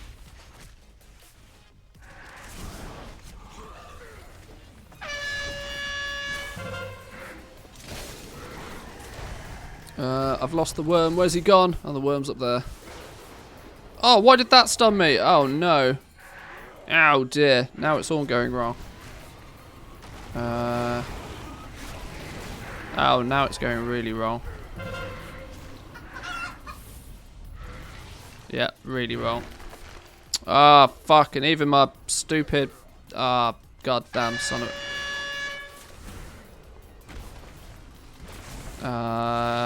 I've got 40 seconds with 1 HP left. Yeah. Stupid game.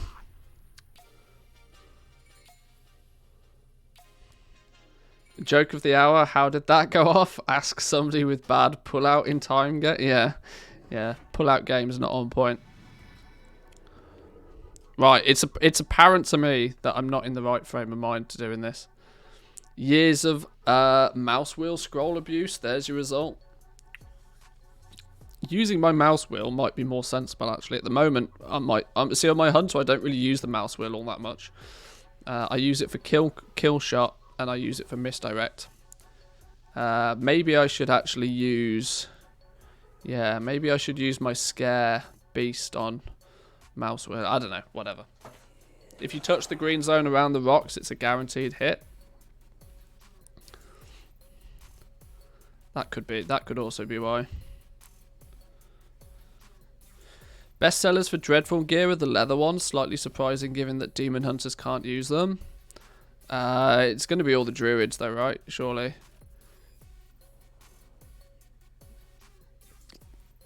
Everybody wanting their Fellbear is probably got something to do with it.